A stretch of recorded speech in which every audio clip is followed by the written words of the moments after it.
Hello दोस्तों, स्वागत है आप सभी का आपके अपने यूट्यूब चैनल प्राइम प्रभाकर पे। दोस्तों, आज की इस वीडियो में हम देखने वाले हैं 69वीं बीपीएससी के द्वारा आयोजित उसके प्रीलिम्स के पेपर को, जिसमें आपको पता है एक कुल 150 क्वेश्चन आते हैं और उसमें से आपके लगभग 130 क्वेश्चन जो होते हैं, 130 से 35 वो आते हैं जीएस और करंट अफेयर्स के मिला करके। 15 से 20 क्वेश्चन जो रहते हैं वो रहते हैं मैथ और रीजनिंग को मिला करके। ठीक है, तो ये कुल 150 प्रश्न रहते हैं और 150 का ही पूर्णांक होता है। ये बीपीएससी में प्रीलिम्स में क्वेश्चन आते हैं। आप सबको पता है आप आने वाली 17 नवंबर को आपके प्रीलिम्स का एग्ज़ाम है, तो मैंने सोचा बीपीएससी के प्रीवियस ईयर क्वेश्चन पेपर करा दिए जाएं। और चूँकि मार्केट में अलग अलग किताबें चल रही हैं प्रीवियस ईयर के लिए, आप सब पढ़ते भी होंगे, लेकिन मैंने सोचा कि प्रीवियस ईयर के पेपर को ऑथेंटिक बीपीएससी ने जो अपने साइट पे पेपर अपलोड कर रखा है उस पेपर को सॉल्व कराया जाए, ताकि अगर आप लोग वीडियो देखें तो आपको ये लगे कि आप ना कोई किताब पढ़ रहे हैं बल्कि आप एज इट इज़ बीपीएससी का पेपर सॉल्व कर रहे हैं। तो इससे न सिर्फ आपकी प्रैक्टिस हो जाएगी कि आपको, जैसे आप अगर 17 को पेपर दे रहे हैं और आप ये वीडियो देख रहे हैं तो आपके लिए देखना इसलिए ज़रूरी है, इससे ये कब पता चल जाएगा कि आपको जो बीपीएससी का अब लेवल हो गया है, पहले पेपर थोड़ा ईजी आता था, अब थोड़ा टफ आने लगा है, तो आप उस लेवल के कितना करीब हैं, यानी आपके क्वेश्चन उसमें कितने आ रहे हैं। ठीक है, तो इसलिए उन सबको जानने का सबसे अच्छा तरीका होता है एज इट इज़ आप साइट से पेपर को उठाएं और उसको लगाएं।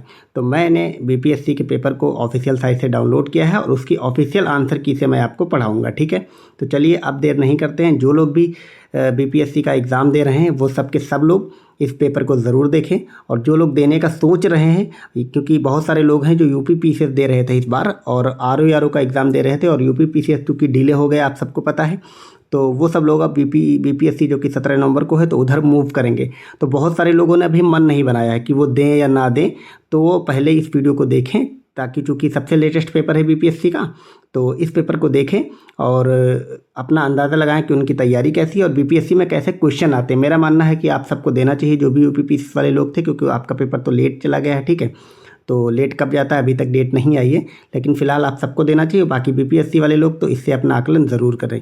तो चलिए अब इतनी बातें बताने के बाद अब शुरू करते हैं डायरेक्ट पेपर को सॉल्व करना। ठीक है, तो ये हमारा पेपर जो है वो हिंदी और इंग्लिश दोनों में रहेगा। हमने ये पेपर जो डाउनलोड किया वो हिंदी में भी है और इंग्लिश में है। ठीक है, और मैं आपको ऐसे बढ़ाते हुए चलूँगा, आप इंग्लिश वाले लोग इसको रोक करके देख सकते हैं, बाकी मैं आपको हिंदी में इसका जो है वो सॉल्यूशन प्रोवाइड कराऊंगा, हिंदी में सॉल्व कराऊंगा। ठीक है, तो पहले क्वेश्चन से शुरुआत करते हैं। और जो लोग के पास इसका पीडीएफ नहीं है, इसके आंसर की का पीडीएफ नहीं है, तो आप सब लोग, मैंने टेलीग्राम का लिंक दे दिया डिस्क्रिप्शन में, आप टेलीग्राम ग्रुप ज्वाइन कर लें, तो उस पर न सिर्फ आपको ये वाला पीडीएफ प्रोवाइड कर दिया जाएंगे, जितने भी पीवाईक्यूज़ के पीडीएफ हैं बीपीएससी के सारे मैं प्रोवाइड करा दूंगा। जितनी भी बीपीएससी से रिलेटेड बुक्स हैं मार्केट में जो भी चल रही हैं, एमसीक्यू की हो या बिहार स्पेशल की हो या जितनी भी उसमें ऑथेंटिक बुक्स हैं, उन सब के पीडीएफ आपको चाहिए तो टेलीग्राम ज्वाइन करें, मैं सब उस पर डाल दिया करूँगा। ठीक है, उसके अलावा भी जो जो इंपॉर्टेंट फैक्ट वगैरह रहते हैं वो सब मैं उस पर डालते रहता हूँ। ठीक है, तो वहाँ पे ज्वाइन करें, मैं ये टेलीग्राम पे ये डाल दूंगा, पूरा पेपर हिंदी और इंग्लिश दोनों में है। ठीक है, तो हमारा पहला क्वेश्चन देखते हैं। हमारा पहला क्वेश्चन है, निम्नलिखित में से कौन सी तकनीकें 5G मोबाइल संचार नेटवर्क द्वारा सक्षम की जाएंगी। पहला है इंटरनेट ऑफ थिंग्स, दूसरा है एज कंप्यूटर और तीसरा है नेटवर्क स्लाइसिंग।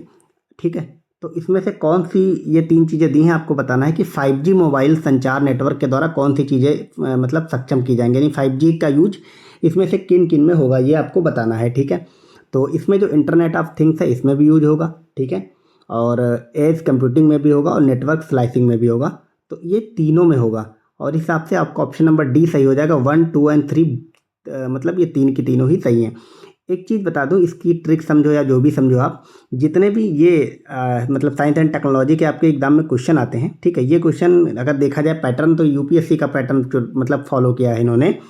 जितने भी ये मशीनें होती, कोई भी नई टेक्नोलॉजी हो, चाहे इंटरनेट ऑफ थिंग्स हो, 5G हो, मशीन लर्निंग हो, ठीक है, और अभी रोबोटिक्स और ये एआई वगैरह आ गया है, इनके कभी भी यूज पूछे तो 99.99% पे मतलब टाइम पे जितने भी यूज लिखे होंगे सबके सब सही आंसर होते हैं। ठीक है, आप इसको आंख बंद करके भी लगा सकते हैं, आपका सही हो जाएगा।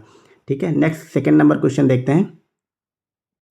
तो इसमें जो है वो कुछ अंतरिक्ष मिशन दिए गए हैं और उनकी खोज, उन अंतरिक्ष मिशन ने किन ग्रहों की खोज की, या मतलब ग्रहों की नहीं, मतलब इन किन किन ग्रहों पे जाकर के उन्होंने कुछ खोजा। ठीक है, तो इसमें आपको मिलान करना है। इसमें जो हमारा पहला है वो है कैसिनी ह्यूजेंस मिशन। तो कैसिनी ह्यूजेंस जो मिशन है उसने शनि और उसके वलय की खोज की थी, ये आपको याद रखना। ठीक है, फिर जूनो मिशन, जूनो जो है वो बृहस्पति से रिलेटेड, बृहस्पति की इसने खोज की थी। आर्टेमिस मिशन जो था उसने मानव अंतरिक्ष उड़ान चंद्रमा से मंगल ग्रह तक इसकी खोज की थी। और वेरिटास मिशन जो है इसने शुक्र की खोज की थी। तो काफ़ी अच्छा जनरल मतलब साइंस एंड टेक का क्वेश्चन था, एक काफ़ी मतलब अच्छा क्वेश्चन पूछा था। बीपीएससी ने काफ़ी लेवल उठा दिया है। आप एंड तक देखेंगे पूरा पेपर, ये पूरा वीडियो देखिएगा अंत तक, तो आप देखने पाएंगे कि अब बीपीएससी का लेवल वो नहीं रहेगा। तो आपको अपनी पढ़ाई का स्तर भी वहीं पे लेकर के जाना है, ठीक है। और इन सब के हिसाब से अगर देखा जाए तो आपका ऑप्शन नंबर ए वाला जो है वो सही हो जाएगा, ठीक है। तो बीपीएससी का अब इसी लेवल से आपको तैयार करना है। और चूंकि इस टाइप के मिशन वगैरह क्वेश्चन खूब पूछे जा रहे हैं, तो आप करंट अफेयर्स में भी ऐसे पढ़िएगा कि जो भी इस साल चर्चा में जितने भी मिशन रहे हैं, पुराने भी जो फेमस मिशन रहे हैं, उन सबको आपको पता होना चाहिए, वो कब लॉन्च हुए। नासा के मिशन मेनली आपको पता होने चाहिए, ठीक है। और दुनिया में कोई देश पहली बार कुछ लॉन्च कर रहा है वो आप लोग रट लें। इसरो के तो एक एक मिशन, एक एक प्रक्षेपास्त्र मिसाइल वगैरह जिससे भी छोड़ा गया, उन सबको आपको याद होना चाहिए। मैं चूँकि अभी शुरुआत इसमें मैं थोड़ा सा आपको बताते हुए चल रहा हूँ कौन कौन सी, चूँकि करंट वाले जो भी क्वेश्चन आएंगे उसमें आपको आंसर जानना जरूरी नहीं, उसमें आपके लिए जानना जरूरी है कि मतलब आने वाले समय में किस तरह के क्वेश्चन पकड़े जाएंगे, ठीक है। तो उसी टाइप से आपको अपना करंट अफेयर जो है वो रेडी करना है, ठीक है। तो चलिए नेक्स्ट तीसरा नंबर क्वेश्चन देखते हैं। इसमें भी आपको कुछ कपड़ा दिया गया है और कौन सा कपड़ा, उसकी उत्पत्ति किस मूल पौधे से होती है, उसमें आपको मिलान करना है, ठीक है। तो इसमें अगर देखें तो इसमें जो हमारा लिनेन नाम का पौधा है ये निकलता है सन के पौधे से। तो जो हम लोगों ने गांव वगैरह में सन देखा, पटई कुछ जगह पे उसको बोलते हैं, उस पौधे से जो कपड़ा बनता है उसको लिनेन कहते हैं। फिर जटा या कॉयर का जो पौधा है, ठीक है, वो जो है वो नारियल के पौधे से निकलता है। ये तो आप लोग मतलब ऐसे ही लगा लेते कि आपको पता है, जो नारियल होता है उसको जटा बोला जाता है।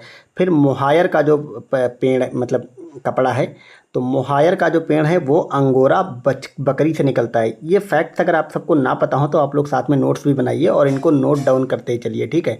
अंगोरा बकरी से मोहायर नाम का कपड़ा बनता है। फिर डाउन नाम का जो कपड़ा है वो बत्तख और गीज के पंख से बनते हैं। तो ये ऐसे फैक्ट हैं, अभी जैसे इसको मिलान करने को दिया गया है, आगे वाले समय में इन सबको आपको वन लाइनर में भी एग्जाम में दिया जा सकता है। क्योंकि आयोग बीपीएससी का तो रिकॉर्ड रहा है, चाहे फिजिक्स केमिस्ट्री और बायो वगैरह में अगर आप पीवाईक्यूज अच्छे से करके जाते हैं उनको रट के, तो आप कहीं ना कहीं या तो एलिमिनेट कर लेंगे, डायरेक्ट आंसर निकाल लेंगे, ठीक है। तो इसलिए इन सबको जो आंसर ना पता वो आप लोग एलिमिनेट करते चलें। फिर ये मतलब इन्होंने बायोलॉजी का बहुत डीप में जाके क्वेश्चन पूछा, चौथा नंबर, उसको देखते हैं। इसमें नंबर 1 ऑप्शन जो है वो आपका ये कहता है कि टेनियासिस एक आंतों का संक्रमण है। तो टेनियासिस बीमारी के बारे में पूछा है कि यह एक आंतों का संक्रमण है जो टेप वर्म की 3 प्रजातियों टेनिया सोलियम, टेनिया सगिनाटा और टेनिया एशियाटिका के कारण होता है, ठीक है। तो वैसे मैं बता दूं ये स्टेटमेंट आपको एकदम सही है, ठीक है। दूसरा है जब मस्तिष्क में सिस्ट विकसित हो जाते हैं तो इस स्थिति को न्यूरो सिस्टिकोसिस या एनसीसी कहा जाता है, ठीक है। तो ये वाला भी सही है। और आपको कहीं कथन सही बताना है तो दोनों के दोनों सही हो जाएंगे, 1 और 2 बोथ आर राइट, ठीक है। एक चीज़ मैं आपको बता दूं, ये अगर आपको इस टाइप में एग्जैक्ट अगर आंसर आ रहा हो तब तो ठीक है, और अगर आपको एग्ज़ाम में नहीं आ रहा हो, ठीक है, तो सबसे पहली बात तो आपको अटेम्प्ट नहीं करना। दूसरी बात, कई बार क्या होता है ऐसे नहीं करते करते बहुत सारे पेपर मतलब क्वेश्चन नहीं आ रहे होते उनके आंसर, तब आपको थोड़ा रिस्क लेना होता है, तुक्का मारना होता है जिसको बोलते हैं। तो अगर रिस्क लेना हुआ करे कभी भी आपको, तो जब भी आपको एकदम वन लाइनर वाला जो फैक्ट पूछा जाता है वो ना आ रहा हो उसमें रिस्क मत लीजिए।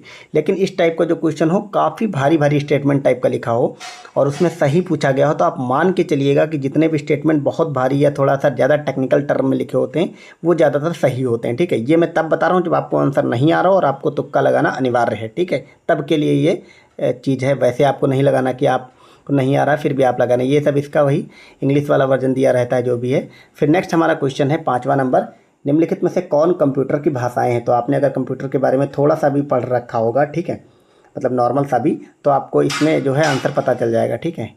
और इसमें चौथे वाले में मैंने आपको ये नहीं बताया था कि क्या सही होगा, तो दोनों A1 और C दोनों सही होगा। फिर इसमें बताना है कंप्यूटर की भाषाएं 5वें वाले में, ठीक है। तो इसमें अगर भाषा में देखें तो कोबरा ये भी कंप्यूटर की भाषा होती है, पाइथन ये भी होती है, स्केरल ये भी होती है, ठीक है, और जावा तो होती ही है, आप सबने पढ़ा होगा। तो ये उपर्युक्त सभी इसमें सही हो जाएगा कि ये सभी के सभी कंप्यूटर की भाषाएं होती हैं। अब आप लोगों को अगर ना आ रही हो तो इनको नोट डाउन कर लें कि ये 4 की चारों कंप्यूटर की भाषाएं होती हैं, ठीक है। और जो लोग भी इसके द्वारा अपनी मतलब तैयारी को चेक कर रहे हैं कि आपको कितना आ रहा हो, तो आप लोग कमेंट करके ये जरूर बताइएगा कि आपके इतने क्वेश्चन गलत हुए, इतने नहीं हुए। इसके अलावा अगर आप लोग मतलब बीपीएससी अभी तैयारी करना चाह रहे हैं, अभी भी शुरुआत करेंगे, यूपी वाले लोग हैं और बीपीएससी में मूव कर रहे हैं चूँकि वो आगे बढ़ गया है, ठीक है, तो आप मुझे बताइए कि मैं आपके पीवाईक्यू तो मैं आपको सारे करा दूंगी, जितने भी पेपर बीपीएससी ने कराए पेपर उठा उठा करके मैं आपको कंप्लीट करा दूंगी। इसके अलावा भी अगर आप बीपीएससी से रिलेटेड कुछ भी चाहते हैं, BPSC special, PYQs, MCQ practice, Bihar special current, कुछ भी चाहते हैं तो आप लोग कमेंट करिएगा, वो मैं आपको कंप्लीट कराने की कोशिश करूँगा। कोशिश क्या, मैं करा ही दूंगा, मतलब मान के चलिए, ठीक है।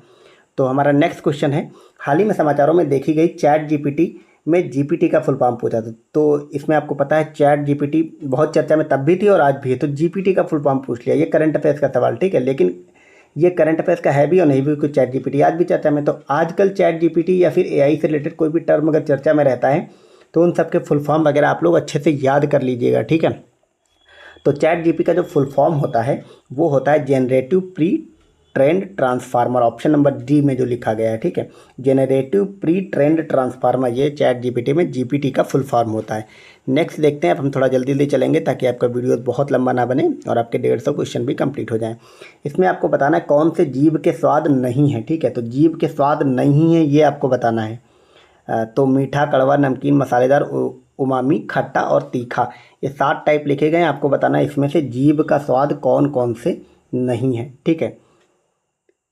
तो इसमें जो मीठा है वो जीभ का स्वाद होता है, कड़वा भी जीभ का स्वाद होता है, नमकीन भी जीभ का स्वाद होता है, मसालेदार जो होता है वो हमारे जीभ का स्वाद नहीं होता, ये आप लोग याद रखेंगे, ठीक है। उमामी भी जो है वो जीभ का ही स्वाद होता है, खट्टा भी जीभ का स्वाद होता है, लेकिन जो तीखा लगता है, ठीक है, वो जीभ का स्वाद नहीं होता है। तो इसमें जो हमारा मसालेदार है और तीखा है वो जीभ के स्वाद नहीं है, ठीक है। तो ऑप्शन नंबर आपका सी सही हो जाएगा, 4 और 7, यानी कि 4 और 7 मसालेदार और तीखा, केवल ये जो है वो जीभ के स्वाद नहीं है, इसके अलावा सभी के सभी जीभ के स्वाद। नेक्स्ट देखते हैं 8 नंबर क्वेश्चन। इसमें आपको बताना निम्नलिखित में से कौन से जोड़े सही सुमेलित हैं, ठीक है, सही सुमेलित जोड़े बताना है। तो इसमें जो एनोरेक्सिया है, ये कुछ बीमारियां लिखी गई हैं और उन बीमारियों में क्या होता है वो लिखा गया है, ठीक है।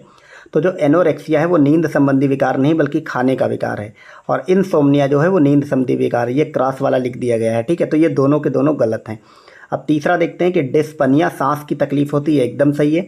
एनोस्मिया, गंध की आंशिक या पूर्ण हानि, यानी कि एनोस्मिया वाले व्यक्ति को कुछ भी चीज़ का मतलब सूंघ नहीं पाता, उसको किसी भी चीज़ की स्मेल नहीं आती, तो ये भी सही है। तो आपके 3 और 4 सही हैं और 1 और 2 गलत है, तो इसमें ऑप्शन नंबर सी आपका सही हो जाएगा, 3 और 4। नेक्स्ट अब हम देखते हैं 9 नंबर क्वेश्चन पे आ गए हैं। ऐसे कर करके पूरा हम क्वेश्चन देखेंगे और अब हम जल्दी जल्दी लेके चलते हैं ताकि आपके जल्दी से ये वीडियो कंप्लीट हो जाए। ब्रह्मांड में पल्सर क्या है? आपने अगर बेसिक ब्रह्मांड वाली पहली जो वर्ल्ड ज्योग्राफी की होती है क्लास एनसीईआरटी वगैरह, तो उसमें ये पल्सर वगैरह के बारे में लिखा गया है, ठीक है। तो पल्सर क्या है? पल्सर जो है वो घूमते हुए न्यूट्रॉन तारे होते हैं, ऑप्शन नंबर बी सही हो जाएगा। इसको आप रट ही लेंगे कि पल्सर क्या है, घूमते हुए न्यूट्रॉन तारे होते हैं, ठीक है। अगला हमारा क्वेश्चन है, प्रयोगशाला में विकसित हीरे जिसको कि एलजीडी कहते हैं, इसके संदर्भ में हीरे के बीज के रूप में किसका उपयोग किया जाता है? तो हीरे के बीज के रूप में ग्रेफाइट का यूज होता है, क्योंकि आप सबको पता है ग्रेफाइट जो है वो भी कोयला से बनता है और हीरा भी कोयले से बनते हैं। तो आप इसको एलिमिनेट भी कर सकते हैं कि नीलम, मोनासाइट और ये क्यूबिक जिरकोनिया वगैरह नहीं होंगे, ठीक है। तो इसमें जो है हीरे के बीज के रूप में किसका प्रयोग होता है? ग्रेफाइट का, ठीक है। बहुत बेसिक क्वेश्चन बायोलॉजी और मतलब ये जो क्वेश्चन पूछे हैं साइंस के, बहुत अच्छे क्वेश्चन पूछे हैं। फिर अगला क्वेश्चन है, बुलेट प्रूफ जैकेट बनाने के लिए जो उपयोग होता है फाइबर, उसका नाम क्या है? तो उसका नाम है केवलर। जो ये केवलर है ऑप्शन नंबर डी वाला, वो बुलेट प्रूफ जैकेट में फाइबर के रूप में प्रयुक्त किया जाता है। नेक्स्ट देखते हैं 12 नंबर क्वेश्चन। इसमें HMX का फुल फॉर्म आपको बताना है। तो बीपीएससी जो भी कंप्यूटर से रिलेटेड क्वेश्चन पूछती है उसमें मतलब मैक्सिमम क्वेश्चन वो फुल फॉर्म वगैरह के पूछ लेती है, ठीक है। तो इसमें जो इसका सही जवाब है वो हो जाएगा हाई मेल्टिंग एक्सप्लोसिव। तो HMX का जो फुल फॉर्म होता है वो होता है हाई मेल्टिंग एक्सप्लोसिव। ये केवल एक ही सही है, इसका फुल फॉर्म यही होगा। तो केवल एक का मतलब है ऑप्शन नंबर सी सही हो जाएगा, केवल एक, ठीक है। नेक्स्ट देखते हैं कि ये भी मतलब करंट अफेयर्स का क्वेश्चन है। अक्टूबर 2022 में लॉन्च किए गए टेस्ला के ह्यूमनॉइड रोबोट का नाम क्या था? तो चूंकि उस समय टेस्ला ने ह्यूमनॉइड रोबोट लॉन्च किया था, चर्चा में था। इस तरह का कोई भी रोबोट या कोई भी चीज़ अगर आजकल भी बनाई जा रही है पिछले 1 साल में, तो उसको भी आप लोग रट करके जाएंगे, ठीक है। तो आप याद रखेंगे इसका जो सही जवाब था वो था इसका ऑप्टिमस। टेस्ला ने ऑप्टिमस नाम का ह्यूमनॉइड रोबोट बनाया था। जो भी करंट वाले क्वेश्चन है उसमें आपको सिर्फ ये याद रखना है, क्या याद रखना है कि कैसे क्वेश्चन पूछे गए हैं। तो नेक्स्ट जब आप करंट अफेयर्स पढ़ें बीपीएससी के लिए तो उसी टाइप की चीज़ों को अच्छे से याद करके जाएं, ठीक है। तो करंट अफेयर्स में मैं आपको आंसर बताते चलूँगा, ज़्यादा रुकूंगा नहीं, पर आप लोग उसको ध्यान से देखिएगा कि अब आपको आपकी अपनी करंट अफेयर कैसे रेडी करनी है, ठीक है। नेक्स्ट है मैनहट्टन परियोजना, ये भी उस समय न्यूज़ में थी और करंट अफेयर्स का सवाल था। तो मैनहट्टन जो परियोजना है, एक मूवी भी आई थी उस समय, उसी से रिलेटेड होकर ये क्वेश्चन पूछा था कि एक अनुसंधान और विकास उपक्रम जिसने पहले परमाणु रिएक्टर का उत्पादन किया था, उसी परियोजना को नाम दिया गया था मैनहट्टन परियोजना, और ये अमेरिका की थी, ठीक है। उस समय अमेरिका ने जो पहली बार परमाणु बम बनाया था, उसी से रिलेटेड जो परियोजना थी उसका नाम मैनहट्टन परियोजना था, ठीक है। नेक्स्ट है, अब ये हमारे फिजिक्स का क्वेश्चन है कि अवतल दर्पण द्वारा बनाया गया प्रतिबिंब वास्तविक, उल्टा और वस्तु के आकार के बराबर होता है। वस्तु की स्थिति कैसी होनी चाहिए? फोकस पर, वक्रता के केंद्र पर, फोकस और वक्रता केंद्र पर, या फिर वक्रता केंद्र से परे होनी चाहिए। तो इसमें जो है वस्तु की स्थिति वक्रता के केंद्र पर होनी चाहिए। ऑप्शन नंबर बी जो है वो सही हो जाएगा।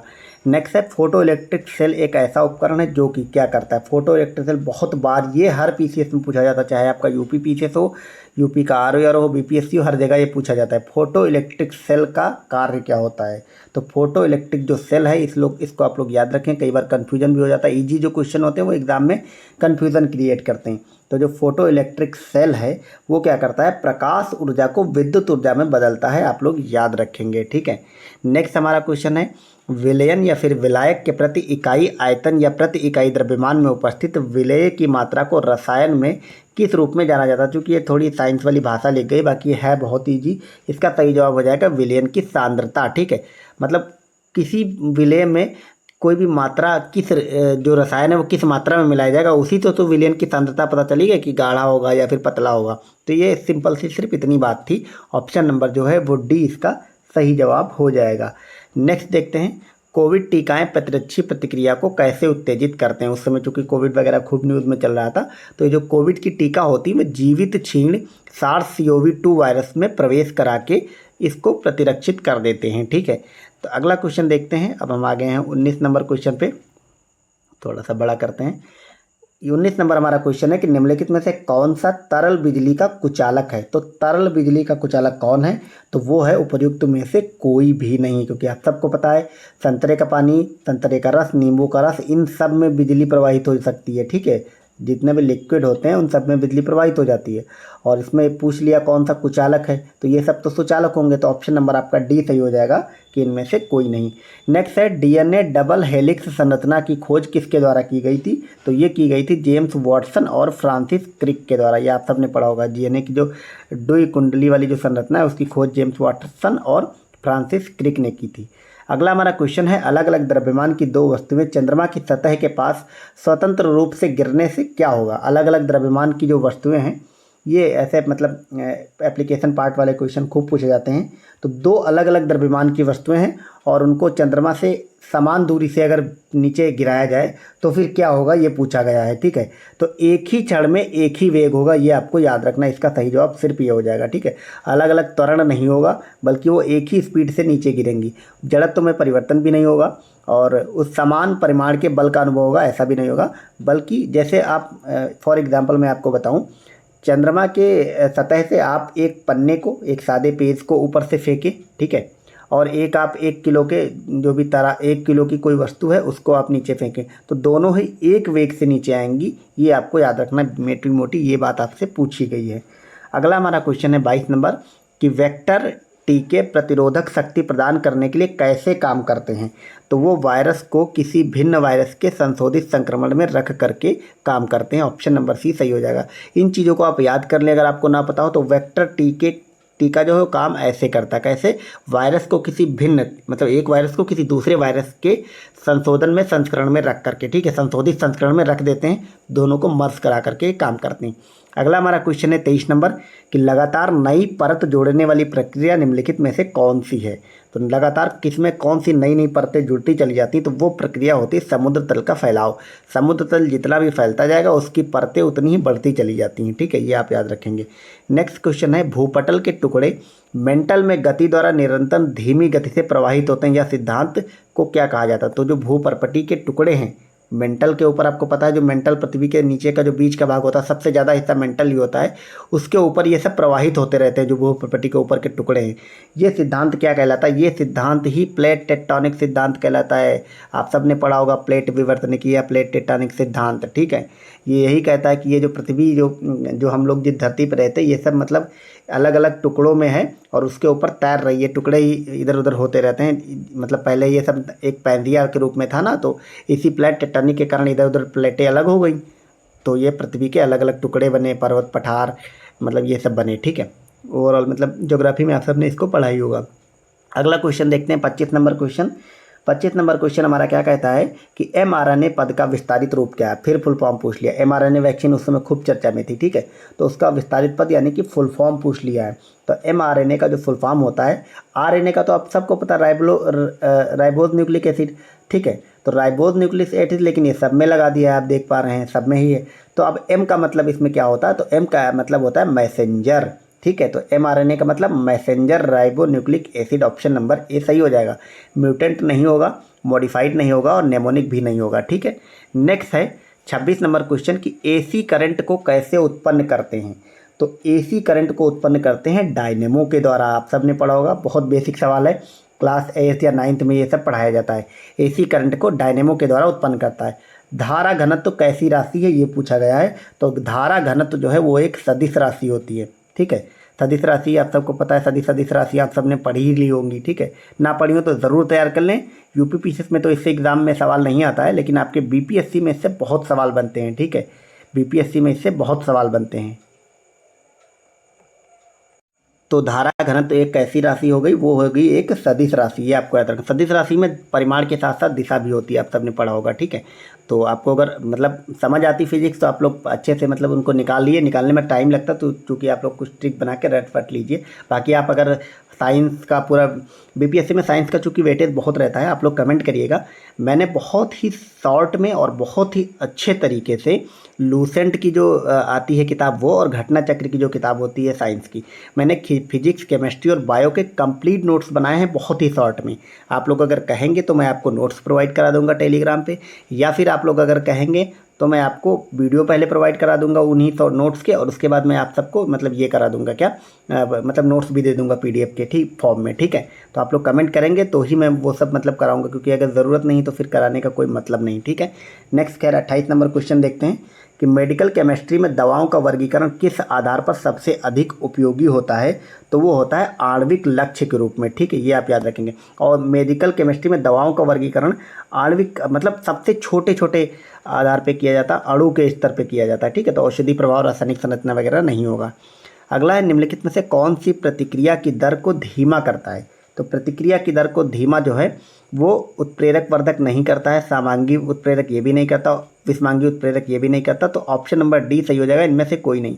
क्योंकि आप लोग एक चीज़ याद रखें, इसमें पूछा कौन सा धीमा करता है, लेकिन कोई भी अगर वर्धक होगा या फिर उत्प्रेरक होगा, ये सभी प्रतिक्रिया की दर को बढ़ाते हैं ना कि कम करते हैं। तो कम पूछा है तो इसलिए ऑप्शन नंबर डी हो जाएगा।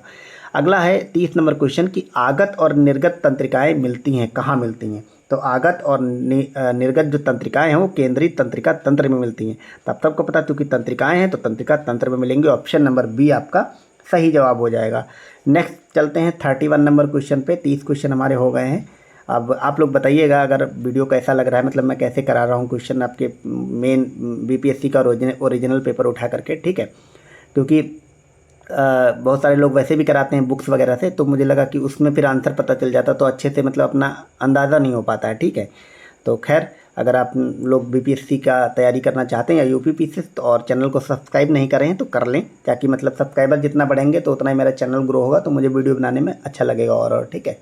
और देखते हैं 31 नंबर क्वेश्चन कि शिपव्रेक टूरिज्म के संदर्भ में सुंची रीफ, एमिसॉल और ग्रांडे द्वीप पर भारतीय जल में जहाज़ों के मलबे का पता लगाया गया है। ये स्थान कहाँ पे हैं? क्योंकि उस समय ये करंट में था, तो इस टाइप का जो भी करंट में स्थल चर्चा में रहता है, चाहे वर्ल्ड का हो, भारत का हो, या मतलब भारत से रिलेटेड अगर हो, भारत ने कहीं खोज निकाला तो वो बहुत इंपॉर्टेंट हो जाता है, ठीक है। तो इस साल वाले आप लोग ज़रूर देख लेंगे, ठीक है। तो इसका जो सही जवाब हो जाएगा वो गोवा तट के बाहर हो जाएगा। ये सारे जो द्वीप वगैरह हैं ये गोवा तट के बाहर हैं। नेक्स्ट क्वेश्चन देखते हैं 32 नंबर।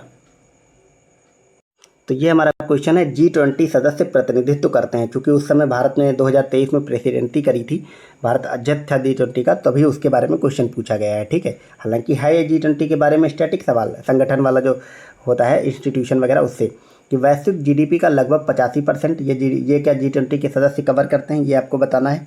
ठीक है, और अगला है वैश्विक व्यापार का लगभग 50% और विश्व की लगभग 2/3 जनसंख्या। तो इसमें ये एकदम सही बात है कि वैश्विक जीडीपी का 85% जो है वो G20 के सदस्य देश करते हैं। ठीक है, फिर नेक्स्ट है वैश्विक व्यापार का लगभग 50%, ये गलत है। वैश्विक व्यापार का ये लोग लगभग 70 से 75% कवर करते हैं और विश्व की लगभग 2/3 जनसंख्या भी इसी में निवास करती है। चूँकि भारत और चीन दोनों में है और अमेरिका भी है, इंडोनेशिया भी, ये टॉप 4 कंट्रीज़ हैं जनसंख्या वाले, ये सब इसमें शामिल हैं, इसलिए ये 2/3 जनसंख्या कवर हो जाती। तो इसमें 1 और तीसरा वाला सही है। ठीक है, तो बी वाला सही हो जाएगा, 1 और 3।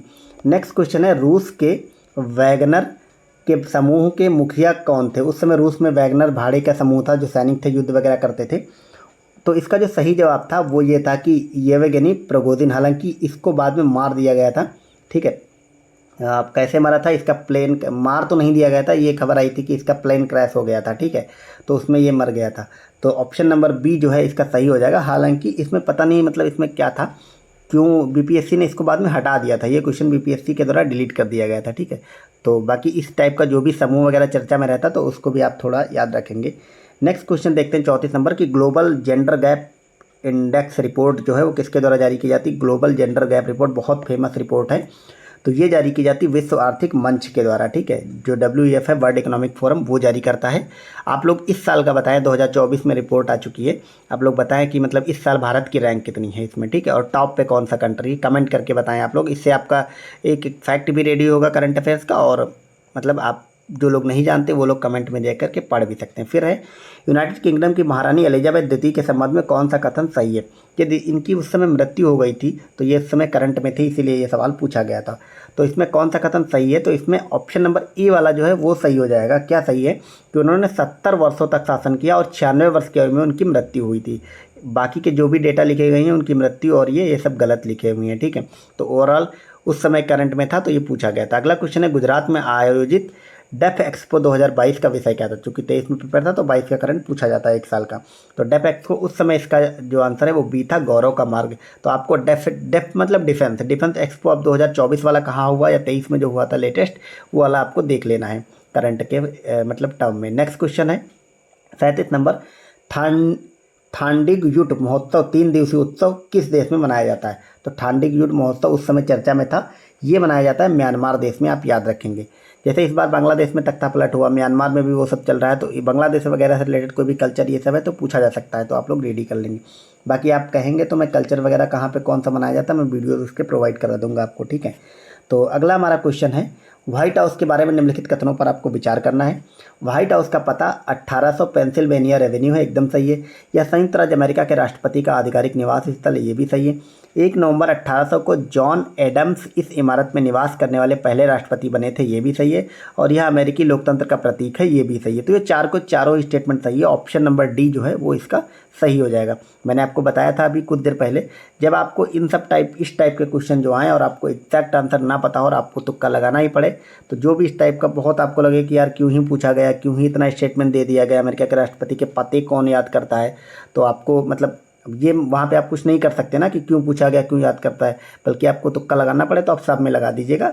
मतलब 90% टाइम पे ये क्वेश्चन सही हो जाते हैं। ठीक है, ये एक तरह की ट्रिक नहीं है, मतलब ना ही तुक्का को प्रमोट कर रहा हूँ, बल्कि मतलब एक बता रहा हूँ, क्योंकि एग्ज़ाम में आपको वही है, ये इनके इन प्रकार ने आपको प्रीलिम्स क्वालिफाई करना, आपका आंसर आए कैसे भी आए। ठीक है, तो देखते हैं नेक्स्ट क्वेश्चन 39 नंबर कि नेट मीटरिंग को कभी कभी समाचारों में किसके संदर्भ में देखा जाता है? तो नेट मीटरिंग ये आज भी चलता रहता है। ये होता है एक बिल्डिंग तंत्र जो सौर ऊर्जा प्रणाली मालिकों को ग्रिड में जोड़ी गई बिजली को श्रेय देता है। ठीक है, तो ओवरऑल याद रखना, सोलर प्रणाली से जो ग्रिड के द्वारा बिजली अलग अलग मालिकों को पहुँचाई जाती है उसी को नेट मीटरिंग वगैरह कहते हैं। ठीक है, फिर है, ये कुछ रंग दिए गए हैं और ये रंग जो हैं वो किनके मिलाने से बनते हैं, इसमें आपको मिलान करना है। ठीक है, तो इसमें मिलान करना है। मर्जेंटा कलर जो है वो किसके मिलाने से बनता है? तो मर्जेंटा कलर जो है वो लाल और नीला के न मिलाने से बनता है। लाल और नीला अगर मिला दे तो मर्जेंटा बन जाएगा। ठीक है, टील नाम का जो कलर है वो नीला, हरा और सफ़ेद मिलाने से बनता है। आप लोग के पास कलर वगैरह पड़ा हो तो मिला के देखते रहिए, ठीक है।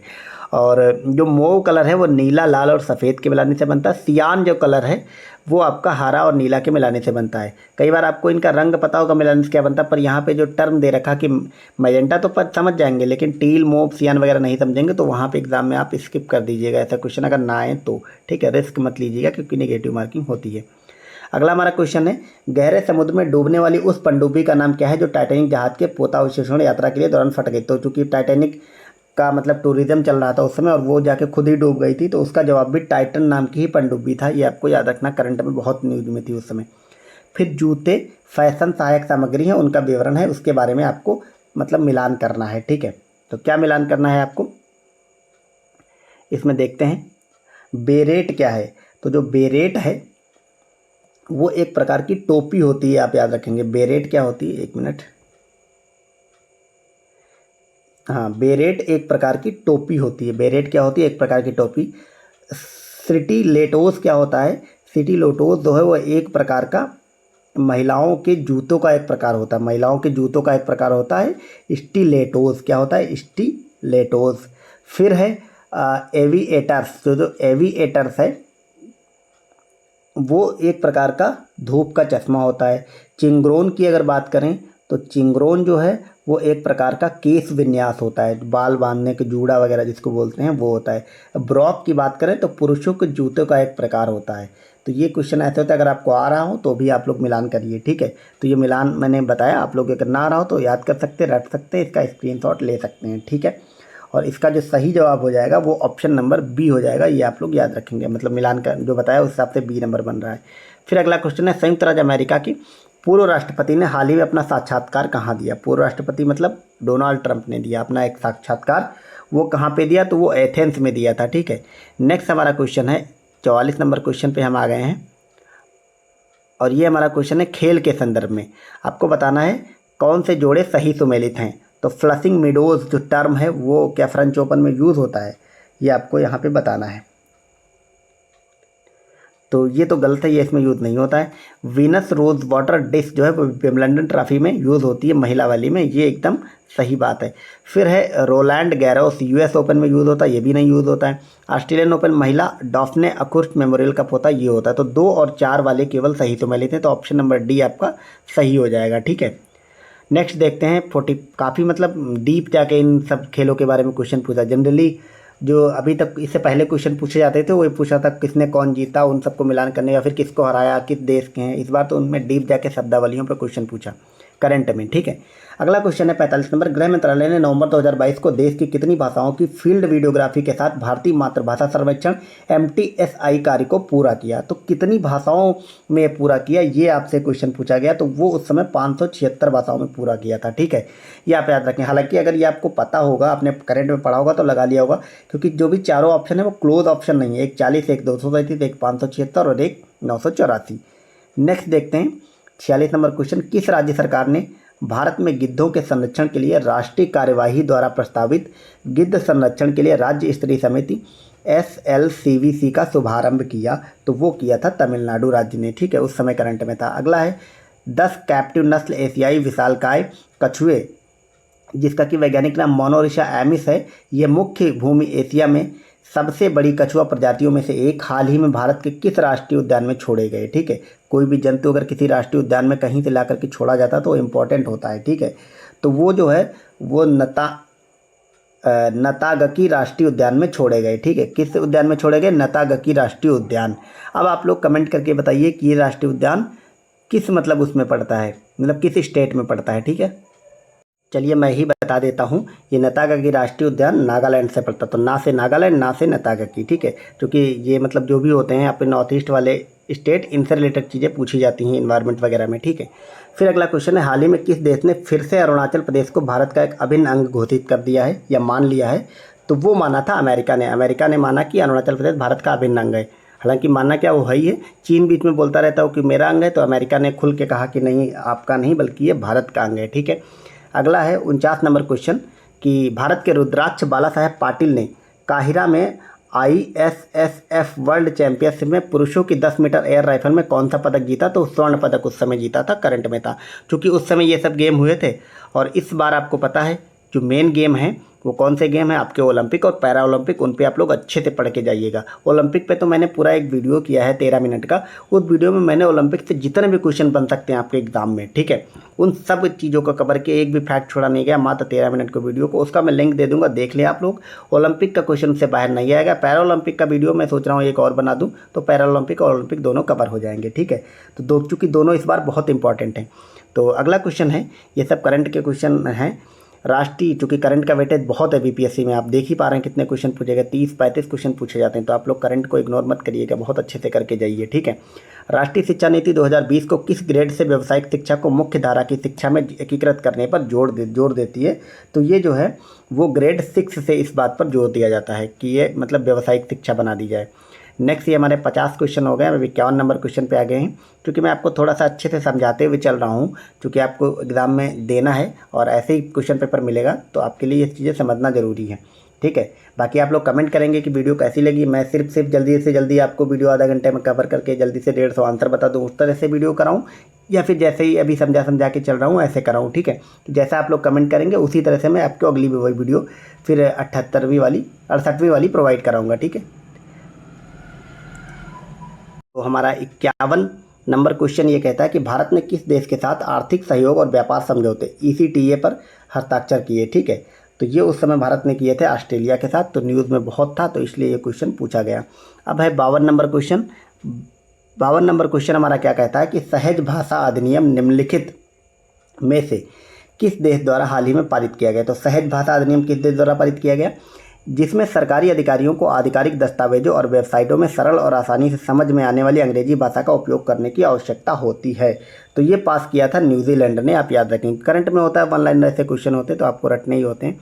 फिर 53 नंबर क्वेश्चन है कि दुनिया के पहले पादप परागणों जिन्हें टिलियार्डेम्बिस्ट कहा जाता है, इसके टिलियार्डेम्बी जीवाश्म हाल ही में किस देश में पाए गए हैं? तो ये पाए गए हैं रूस में, उस समय रूस में पाए गए थे, ठीक है। तो दुनिया में पहली बार अगर कुछ खोजा जाता है तो वो चर्चा में रहता है, आप लोग ज़रूर याद रखें इसको, ठीक है। सुर्खियां बटोरने वाली लिस्बन घोषणा किस इकाई के संरक्षण से संबंधित है? तो लिस्बन घोषणा जो है वो महासागर से संबंधित है। इस टाइप की जो भी मतलब घोषणा होती है, डिक्लेरेशन, वो आप लोग याद रखेंगे।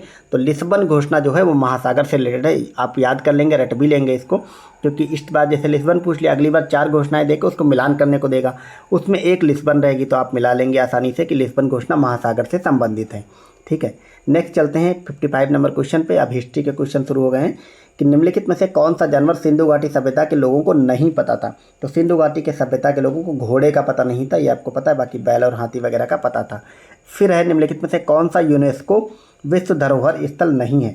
तो यूनेस्को विश्व धरोहर स्थल की बात करें तो कुतुब मीनार आता है, उसमें लाल किला भी आता है, इंडिया गेट लेकिन उसमें नहीं आता, तो ऑप्शन नंबर सी आपका सही हो जाएगा। नहीं वाला जो है आप इसको हाईलाइट कर लिया करिए पढ़ते टाइम, ठीक है। अगला क्वेश्चन है, भारतीय संविधान में राज्य के नीति निर्देशक सिद्धांत की अवधारणा किस संविधान से ली गई? तो आप सबको पता, ये बताने की ज़रूरत नहीं है, आयरलैंड से लिया गया है, ठीक है। अगला क्वेश्चन 58 नंबर, सिक्किम भारतीय संघ का पूर्ण राज्य कब बना? तो ये बना था 1975 में, ठीक है। कुछ राज्य हैं जैसे गुजरात कब मुंबई से अलग हुआ, हरियाणा कब बना, पंजाब कब बना, इन सब स्टेट को आप लोग याद रखेंगे। फिर नागालैंड कब बना, ठीक है, मणिपुर वगैरह, इनका आप क्रोनोलॉजी लगाने को पूछ लेता है, तो इसलिए आप याद रखेंगे। तो सिक्किम बना था 1975 में, ठीक है। नेक्स्ट क्वेश्चन देखते हैं 59 नंबर, निम्नलिखित में से कौन सी मुद्रा सबसे महंगी है? तो ये चूंकि हर बार थोड़ा सा डेटा बदल भी जाता है, कभी कोई मुद्रा महंगी हो जाती है, अंतर्राष्ट्रीय परिस्थितियां और आर्थिक जो भी चल रही होती गतिविधियां उसको लेकर युद्ध वगैरह से मतलब प्रभावित होती हैं। तो जब ये क्वेश्चन पूछा गया था उस समय पाउंड स्टर्लिंग सबसे महंगी मुद्रा थी। हालांकि वर्तमान समय में भी शायद पाउंड स्टर्लिंग ही सबसे महंगी, बाकी आप लोग थोड़ा सा करंट को चेक कर लीजिएगा, बाकी अभी है यही वैसे, ठीक है। फिर क्वेश्चन है बिहार स्पेशल से रिलेटेड कि बिहार सरकार ने किस वर्ष तक कार्बन उत्सर्जन कम कर बिहार राज्य को प्रदूषण मुक्त बनाने की योजना बनाई है? बिहार को कार्बन उत्सर्जन कम करके प्रदूषण मुक्त बनाने की योजना, क्योंकि बड़ी योजना थी, कब तक की योजना बनाई गई थी? तो 2024 तक की बनाई थी।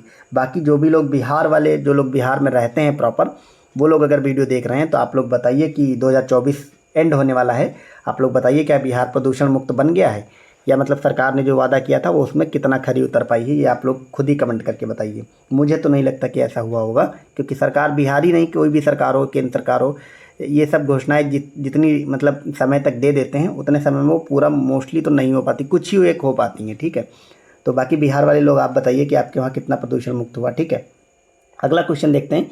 भारतीय कला में स्तूप, चैत्य, विहार का निर्माण निम्नलिखित में से किससे संबंधित है? ये बहुत इजी सवाल है, बौद्ध धर्म से संबंधित था स्तूप, चैत्य और विहार। ठीक है, अगला क्वेश्चन है। भारतीय हस्तशिल्प के संदर्भ में बिहार में सुजनी क्या है? तो सुजनी एक टर्म आता है बिहार में हस्तशिल्प का। बिहार सुजनी एक प्रकार की कढ़ाई होती है, आप लोग याद रखें, कढ़ाई वो वाली कढ़ाई है ये जिसमें मतलब सब्जी वगैरह बनती है। फिर बिहार में विक्रमशिला विश्वविद्यालय के बारे में हर बार बिहार में कुछ 2-3 क्वेश्चन है जो हर बार पूछे जाते हैं। एक विक्रमशिला विश्वविद्यालय, एक राजकुमार शुक्ल से रिलेटेड क्वेश्चन हिस्ट्री का, और एक जो कुंवर सिंगारा वाले उनके बारे में। ये 3 क्वेश्चन हर बार आते ही हैं, तो इनके बारे में एक एक फैक्ट आपको पता होना चाहिए। ठीक है, तो इसमें पूछा गया है विक्रमशिला के बारे में। ठीक है, कौन सा कथन गलत है आपको बताना है। नंबर 1, सबसे पहले ये देखा करिए आप लोग गलत पूछा है या फिर सही पूछा है। ठीक है, तो पहला स्टेटमेंट है कि यह बिहार के वर्तमान बांका जिले में स्थित है, तो ये एकदम गलत है क्योंकि ये बांका में नहीं है बल्कि भागलपुर जिले में। फिर है इसकी स्थापना पाल वंश के राजा गोपाल प्रथम ने की थी, ये भी गलत है। गोपाल ने पाल वंश की स्थापना करी थी, ठीक है, ना कि विक्रमशिला विश्वविद्यालय की। विक्रमशिला विश्वविद्यालय की स्थापना धर्मपाल ने करी थी, तो पहला और दूसरा गलत है। फिर तीसरा है बौद्ध धर्म का वज्रयान संप्रदाय कहाँ यहाँ पे फला फूला था, ये एकदम सही है। ठीक है, बौद्ध धर्म का वज्रयान संप्रदाय यहाँ पे फला फूला था, तो ये सही है। फिर है यहाँ खगोल विज्ञान, तर्कशास्त्र, कानून, व्याकरण और दर्शन जैसे अन्य विषय भी पढ़ाए जाते थे, ये भी सही है। तो तीसरा और चौथा स्टेटमेंट सही है, पहला और दूसरा गलत है, तो गलत बताना है। ऑप्शन नंबर सी सही हो जाएगा, 1 और 2। ठीक है, अगला है 64 नंबर क्वेश्चन। निम्नलिखित कथनों पर विचार करना कि भारत में बाबर के आगमन के कारण, भारत में बाबर के आगमन के कारण के बारे में कौन सा कथन सही बताना है। उपमहाद्वीप में बारूद का आगमन हुआ, क्या भारतीय उपमहाद्वीप में बारूद का आगमन बाबर के कारण हुआ? ये गलत है क्योंकि इससे पहले बारूद का जो यूज़ है वो विजयनगर और बहमनी साम्राज्य के लोग यूज़ कर चुके थे। फिर क्षेत्र की वास्तुकला में मेहराब और गुंबद से इनका मतलब परिचय हुआ, ये भी गलत है क्योंकि बाबर से पहले आपने देखा होगा दिल्ली सल्तनत की जो इमारतें बनती थी उसमें मेहराब और गुंबद का यूज होता था। ठीक है, फिर है प्रदेश में तैमूरिड राजवंश की स्थापना हुई, ये एकदम सही है क्योंकि तैमूर के वंश का ही था बाबर। ठीक है, और युद्ध में तोपों की शुरुआत बाबर ने की, ये एकदम सही है। तो तीसरा और चौथा सही है, पहला दूसरा गलत है, तो ये सी वाला सही हो जाएगा, 3 और 4। नेक्स्ट देखते हैं 65 नंबर क्वेश्चन कि निम्नलिखित में से किस बंदरगाह को मुगल काल के दौरान बाबुल मक्का या मक्का का द्वार कहा जाता था? तो बाबुल मक्का या मक्का का द्वार सूरत बंदरगाह को कहा जाता था। रट लेंगे आप लोग। अष्टप्रधान मंत्रिपरिषद किसकी थी? अष्टप्रधान आप सबको पता है, मराठा साम्राज्य शिवाजी की मंत्रिपरिषद हुआ करती थी। नेक्स्ट क्वेश्चन देखते हैं, बोधिसत्व पद्मपाणि की पेंटिंग स्थित है कहाँ पे? तो बोधिसत्व पद्मपाणि की पेंटिंग की अगर बात करें तो ये अजंता की गुफाओं में स्थित है। ठीक है, अगला है फाहियान एक चीनी यात्री था, आपको कथन सही बताना है कौन कौन से हैं। फाहियान एक चीनी यात्री था जो हर्ष के शासनकाल के दौरान भारत आया, ये एकदम गलत है क्योंकि हर्ष के शासनकाल के दौरान फाहियान नहीं वैनसांग आया था। ठीक है, फाहियान आया था चंद्रगुप्त द्वितीय या चंद्रगुप्त विक्रमादित्य के समय में। ठीक है, फिर है वैनसांग एक चीनी बौद्ध या भिक्षु थे, इन्होंने चंद्रगुप्त द्वितीय के शासनकाल के दौरान भारत का दौरा किया, तो ये भी गलत है क्योंकि ये स्टेटमेंट चंद्रगुप्त मतलब उल्टा लिख दिया गया है, तो दोनों के दोनों ही गलत हैं। आपको बताना कौन सा सही, तो डी नंबर सही हो जाएगा, उपयुक्त में से कोई नहीं। फिर है ये कुछ ये लोग दिए गए हैं दरबार के लोग, ये दरबार के लोग नहीं मतलब ये चरक, ब्रह्मगुप्त, बरामीर, भारत के प्राचीन भारत के ये सब महान लोग दिए गए हैं। ये क्या थे मतलब किस क्षेत्र में इनका योगदान था, आपको मिलान करना है। ठीक है, तो इसमें अगर हम देखें तो चरक क्या थे? चरक जो है वो चिकित्सक थे, चिकित्सा से रिलेटेड थे ये। और ब्रह्मगुप्त की बात करें अगर, और ब्रह्मगुप्त की अगर बात करें तो ये गणितज्ञ थे। ठीक, वराहमिहिर की बात करें तो ये ज्योतिषकार थे और विशाखदत्त नाटककार थे। विशाखदत्त ने कौन सा नाटक लिखा था आप लोग बताइए कमेंट करके, बहुत बहुत फेमस है, हिस्ट्री में बार बार हम लोग पढ़ते हैं इसको। ठीक है, अभी इसका आंसर मैं नहीं बताऊंगा, आप लोग खुद ही कमेंट करेंगे। ठीक है, ज़रूर कमेंट करिए विशाखदत्त का नाटक, मैं उन सबको मतलब हार्ट दूंगा या फिर पिन कमेंट दे दूंगा। ठीक है, विशाखदत्त वाला आप लोग कमेंट करें, बहुत फेमस है इसीलिए मैं नहीं बता रहा हूँ। ठीक है, अगला क्वेश्चन है, इनमें से किसने भारत में फारसी त्यौहार नवरोज की शुरुआत की थी? तो भारत में फारसी त्यौहार नवरोज की शुरुआत करने वाला जो था वो बलबन था, ये आप याद रखेंगे। अब ठीक है, और फिरोज शाह तुगलक ने इसको शायद बंद करा दिया था। ठीक है, फिर है नागपंथियों, सिद्धों और योगियों ने भक्ति धर्म को किस क्षेत्र में लोकप्रिय बनाया? तो इन्होंने बनाया उत्तर भारत में। ठीक है, भक्ति काल को नागपंथियों, सिद्धों और योगियों ने उत्तर भारत में लोकप्रिय बनाया क्योंकि दक्षिण में तो रामानंद जी ने उसको लोकप्रिय बना दिया था। फिर अगला है 72 नंबर क्वेश्चन, वुड का जो 1854 का घोषणा पत्र था या प्रेषण था, इसके संबंध में निम्नलिखित कथनों पर आपको विचार करना है। ठीक है, तो फिर बताना है कौन सा कथन सही है। इसने उच्च अध्ययन के लिए शिक्षा के माध्यम के रूप में अंग्रेजी की सिफारिश की थी, एकदम सही बात है। फिर है इसने महिला शिक्षा और व्यापारिक प्रशिक्षण पर जोर दिया, ये भी सही है। तो ये दोनों के दोनों ही स्टेटमेंट सही हैं। अगला क्वेश्चन है कि मैथिली भाषा के विकास निम्नलिखित में से किसके शासनकाल के दौरान हुआ। तो ये बिहार स्पेशल हिस्ट्री के बारे में क्वेश्चन पूछा है। तो मैथिली भाषा का विकास जो है वो कर्नाट राजवंश के दौरान सर्वाधिक हुआ था, ये आप लोग याद रखेंगे। ठीक है, कर्नाट राजवंश की भाषा भी मैथिली थी। अगला है 74 नंबर क्वेश्चन, प्रारंभिक वैदिक काल के दौरान कौन सा शहर प्राचीन मगध साम्राज्य की राजधानी के रूप में कार्य करता था। तो वो होता था राजगृह। बहुत ही मतलब इजी क्वेश्चन है। कौन सा कथन सही बताना है आपका वर्नाकुलर प्रेस एक्ट के बारे में। तो इसके बारे में देखते हैं, थोड़ा सा बड़ा कर लेते हैं। इसे लॉर्ड लिटन द्वारा अधिनियमित किया गया था। तो vernacular press act Lord Lytton के द्वारा अधिनियमित किया गया था, एकदम सही बात है। इसे गैंगिंग अधिनियम के रूप में जाना जाता है, ये भी सही। इस अधिनियम को लॉर्ड रिपन ने खत्म कर दिया था, निरस्त कर दिया था, ये भी सही है। तो वर्नाकुलर प्रेस एक्ट यानी कि जो भारतीय भाषाओं में अखबार छपते थे उन पर रोक लगाई थी एक तरह से लॉर्ड लिटन ने, और रिपन ने फिर इसको समाप्त कर दिया था। इसी कारण रिपन को भारतीय प्रेस का मुक्तिदाता कहा जाता है। ठीक है, ये क्वेश्चन भी अलग से बनता है। तो ये तीन के तीनों स्टेटमेंट सही हैं। ऑप्शन नंबर डी इसका सही जवाब हो जाएगा। फिर 76 नंबर क्वेश्चन पे आ गए हैं लॉर्ड मेयो के बारे में। लॉर्ड मेयो के 1870 के संकल्प के बारे में कौन सा कथन सही है आपको बताना है। ठीक है, तो इसमें जो हमारा पहला क्वेश्चन है स्टेटमेंट है वो ये कहता है केंद्रीय और प्रांतीय वित्त को विभाजित करने वाला यह पहला कदम था। तो ये एकदम सही बात है कि लॉर्ड मेयो का जो 1870 का संकल्प था इसने केंद्रीय और प्रांतीय वित्त को विभाजित कर दिया था और पहली बार ऐसा किया गया था। फिर है प्रांतीय सरकारों को कुछ सेवाएं प्रशासित करने का अधिकार दिया गया था, ये भी सही है। इसने मौजूदा असमानता को सुधारने का प्रयास किया था, ये भी सही है। और इसने प्रांतों की वास्तविक आवश्यकताओं पर ध्यान केंद्रित किया था, ये भी सही है। तो ये चारों के चारों स्टेटमेंट सही हैं। ठीक है, तो ऑप्शन में अगर देखें तो डी वाला सही हो जाएगा, 1, 2, 3 और 4। फिर नेक्स्ट देखते हैं 77 नंबर क्वेश्चन, राजनीति की प्रारंभिक पुस्तक नीतिसार किसके द्वारा लिखी गई थी। तो नीतिसार जो है वो कामंदक ने लिखी थी। ये बुक आप लोग रट लेंगे, मतलब ये चीज़ें रटी होनी चाहिए। ठीक है, कामंदक ने नीतिसार लिखी थी। फिर है फुतुहात ए आलमगीरी, बहुत बार पूछी जाती है, इसके लेखक कौन है, ये किसके द्वारा लिखी गई थी। तो फुतुहात ए आलमगीरी ईश्वरदास नागर ने लिखी थी, आप लोग याद रखेंगे। किसने लिखी थी, ईश्वरदास नागर ने। फिर है चीनी स्रोत के अनुसार श्रीलंका के शासक मेघवर्मन ने गया में बौद्ध मंदिर बनाने की अनुमति के लिए निम्नलिखित से किस गुप्त राजा के पास एक मिशनरी भेजा था, एक मिशन भेजा था। बहुत इंपॉर्टेंट है, बहुत ईजी है, बार बार ये पूछा जाता, तो पीवाईक्यूज के रूप में आपको रट जाना चाहिए। एक बार नहीं कई बार पूछा गया। ये समुद्रगुप्त के पास भेजा था और बाद में समुद्रगुप्त ने मतलब इसको अनुमति भी दी थी और इसने बनवाया भी था। ठीक है, फिर 80 नंबर क्वेश्चन पे आ गया कि कब बिहार पहली बार ब्रिटिश शासित भारत के तहत बंगाल प्रेसिडेंसी से अलग हुआ था। तो ये 1912 में पहली बार बिहार अलग हो गया था। ठीक है, ये सब डेट शुरुआती बिहार स्पेशल में ही मतलब पढ़ाया जाता है, ईजी है। 81 नंबर क्वेश्चन देखते हैं कि सतह क्षेत्रफल, आपको इसमें कथन गलत बताने, सबसे पहले ये देखना है आपको। अब गलत आपको बताना कौन सा कथन है इसमें। ठीक है, सतह क्षेत्रफल के हिसाब से विक्टोरिया झील दुनिया की तीसरी सबसे बड़ी मीठे पानी की झील है, गलत है ये। ठीक है, तीसरी नहीं है, दूसरी है। ठीक है, फिर है यह अफ्रीका की महान झीलों में से एक है, ये एकदम सही बात है। फिर है इसकी सीमा 4 देशों तंजानिया, युगांडा, रवांडा और केनिया से लगती है, ये गलत है।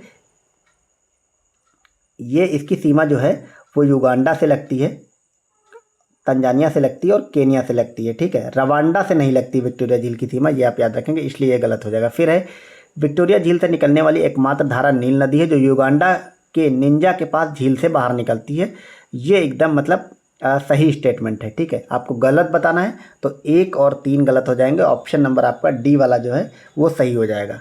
ठीक है, ये जो है आपको याद रखना है कि जो नील नदी है यहाँ पे श्वेत नील निकलती है विक्टोरिया के पास से। ठीक है, नेक्स्ट देखते हैं 82 नंबर क्वेश्चन, हीट वेव के बारे में निम्नलिखित कथनों पर विचार करना है आपको। स्टेटमेंट नंबर 1 क्या कहता है कि यदि किसी मैदानी इलाके का अधिकतम तापमान कम से कम 30 डिग्री या उससे अधिक तक पहुंच जाता तो इसे हीट वेव माना जाता है, गलत है। मैदानी इलाकों में 30 नहीं बल्कि 40 के ऊपर माना जाता है। ठीक है, फिर है यदि किसी पहाड़ी इलाके का तापमान अधिकतम 40 डिग्री या उससे अधिक पहुंच जाता तो इसे हीट वेव माना जाता है, ये भी गलत है क्योंकि पहाड़ी इलाके में 30 माना जाता। तो ये बातें सही लिखी गई लेकिन डेटा इन्होंने इंटरचेंज कर दिया, 40 वाला मैदानी इलाके में होगा और 30 वाला होगा पहाड़ी में। तो ये सही बताना है, दोनों के दोनों ही गलत हैं, तो डी वाला सही हो जाएगा, ना तो 1 ना ही 2। नेक्स्ट देखते हैं 83 नंबर क्वेश्चन, इसमें कुछ खोजकर्ता लिखे गए और इन्होंने कहा क्या क्या खोजा वो आपको मिलान करना है, ठीक है। तो इसमें देखते हैं क्रिस्टोफर कोलंबस, आप सबको पता है इन्होंने क्या खोजा था। क्रिस्टोफर कोलंबस ने वैसे तो अमेरिका खोजा था, लेकिन अमेरिका ऑप्शन में ही नहीं है, तो इसमें इन्होंने अमेरिका के अलावा इटली भी खोजा था, ठीक है। फिर जैक्स कार्टियर, इन्होंने फ्रांस की खोज की थी। और सर फ्रांसिस ड्रेक की अगर बात करें, ठीक है, सर फ्रांसिस ड्रेक की अगर बात करें तो इन्होंने यूनाइटेड किंगडम खोजा था और फर्डिनेंड मैगलन ने पुर्तगाल की खोज की थी। इस हिसाब से ऑप्शन नंबर ए वाला जो है वो सही हो जाएगा। नेक्स्ट देखते हैं 84 नंबर क्वेश्चन पे हम आ गए हैं। यूएई के रियासती राज्य हैं, तो जो यूएई है यूनाइटेड अरब एमिरेट्स, वो अलग अलग एमिरेट्स से मिलकर के बना है। तो इसमें से कौन कौन से एमिरेट्स, जैसे अबू धाबी, दुबई, शारजा, ये सब इसके अलग अलग एमिरेट्स होते हैं।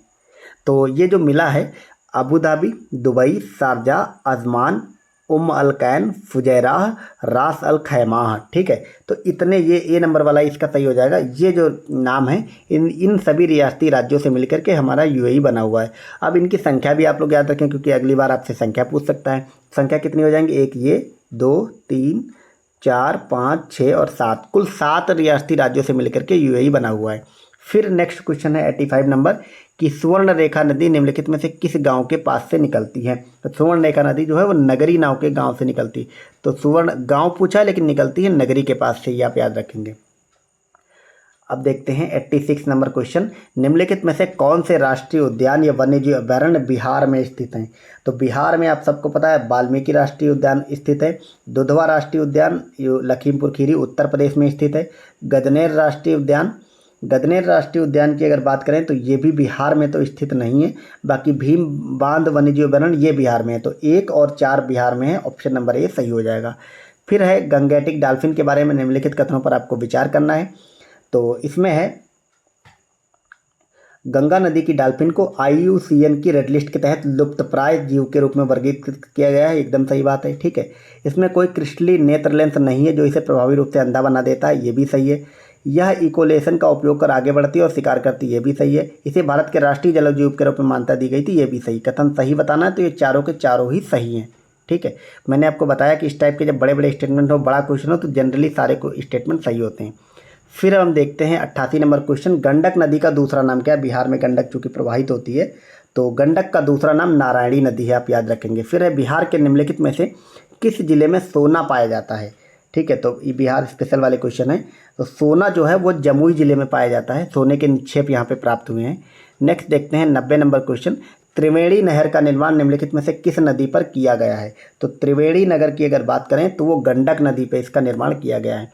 फिर अब कथन कारण वाले क्वेश्चन हैं, देखते हैं इसमें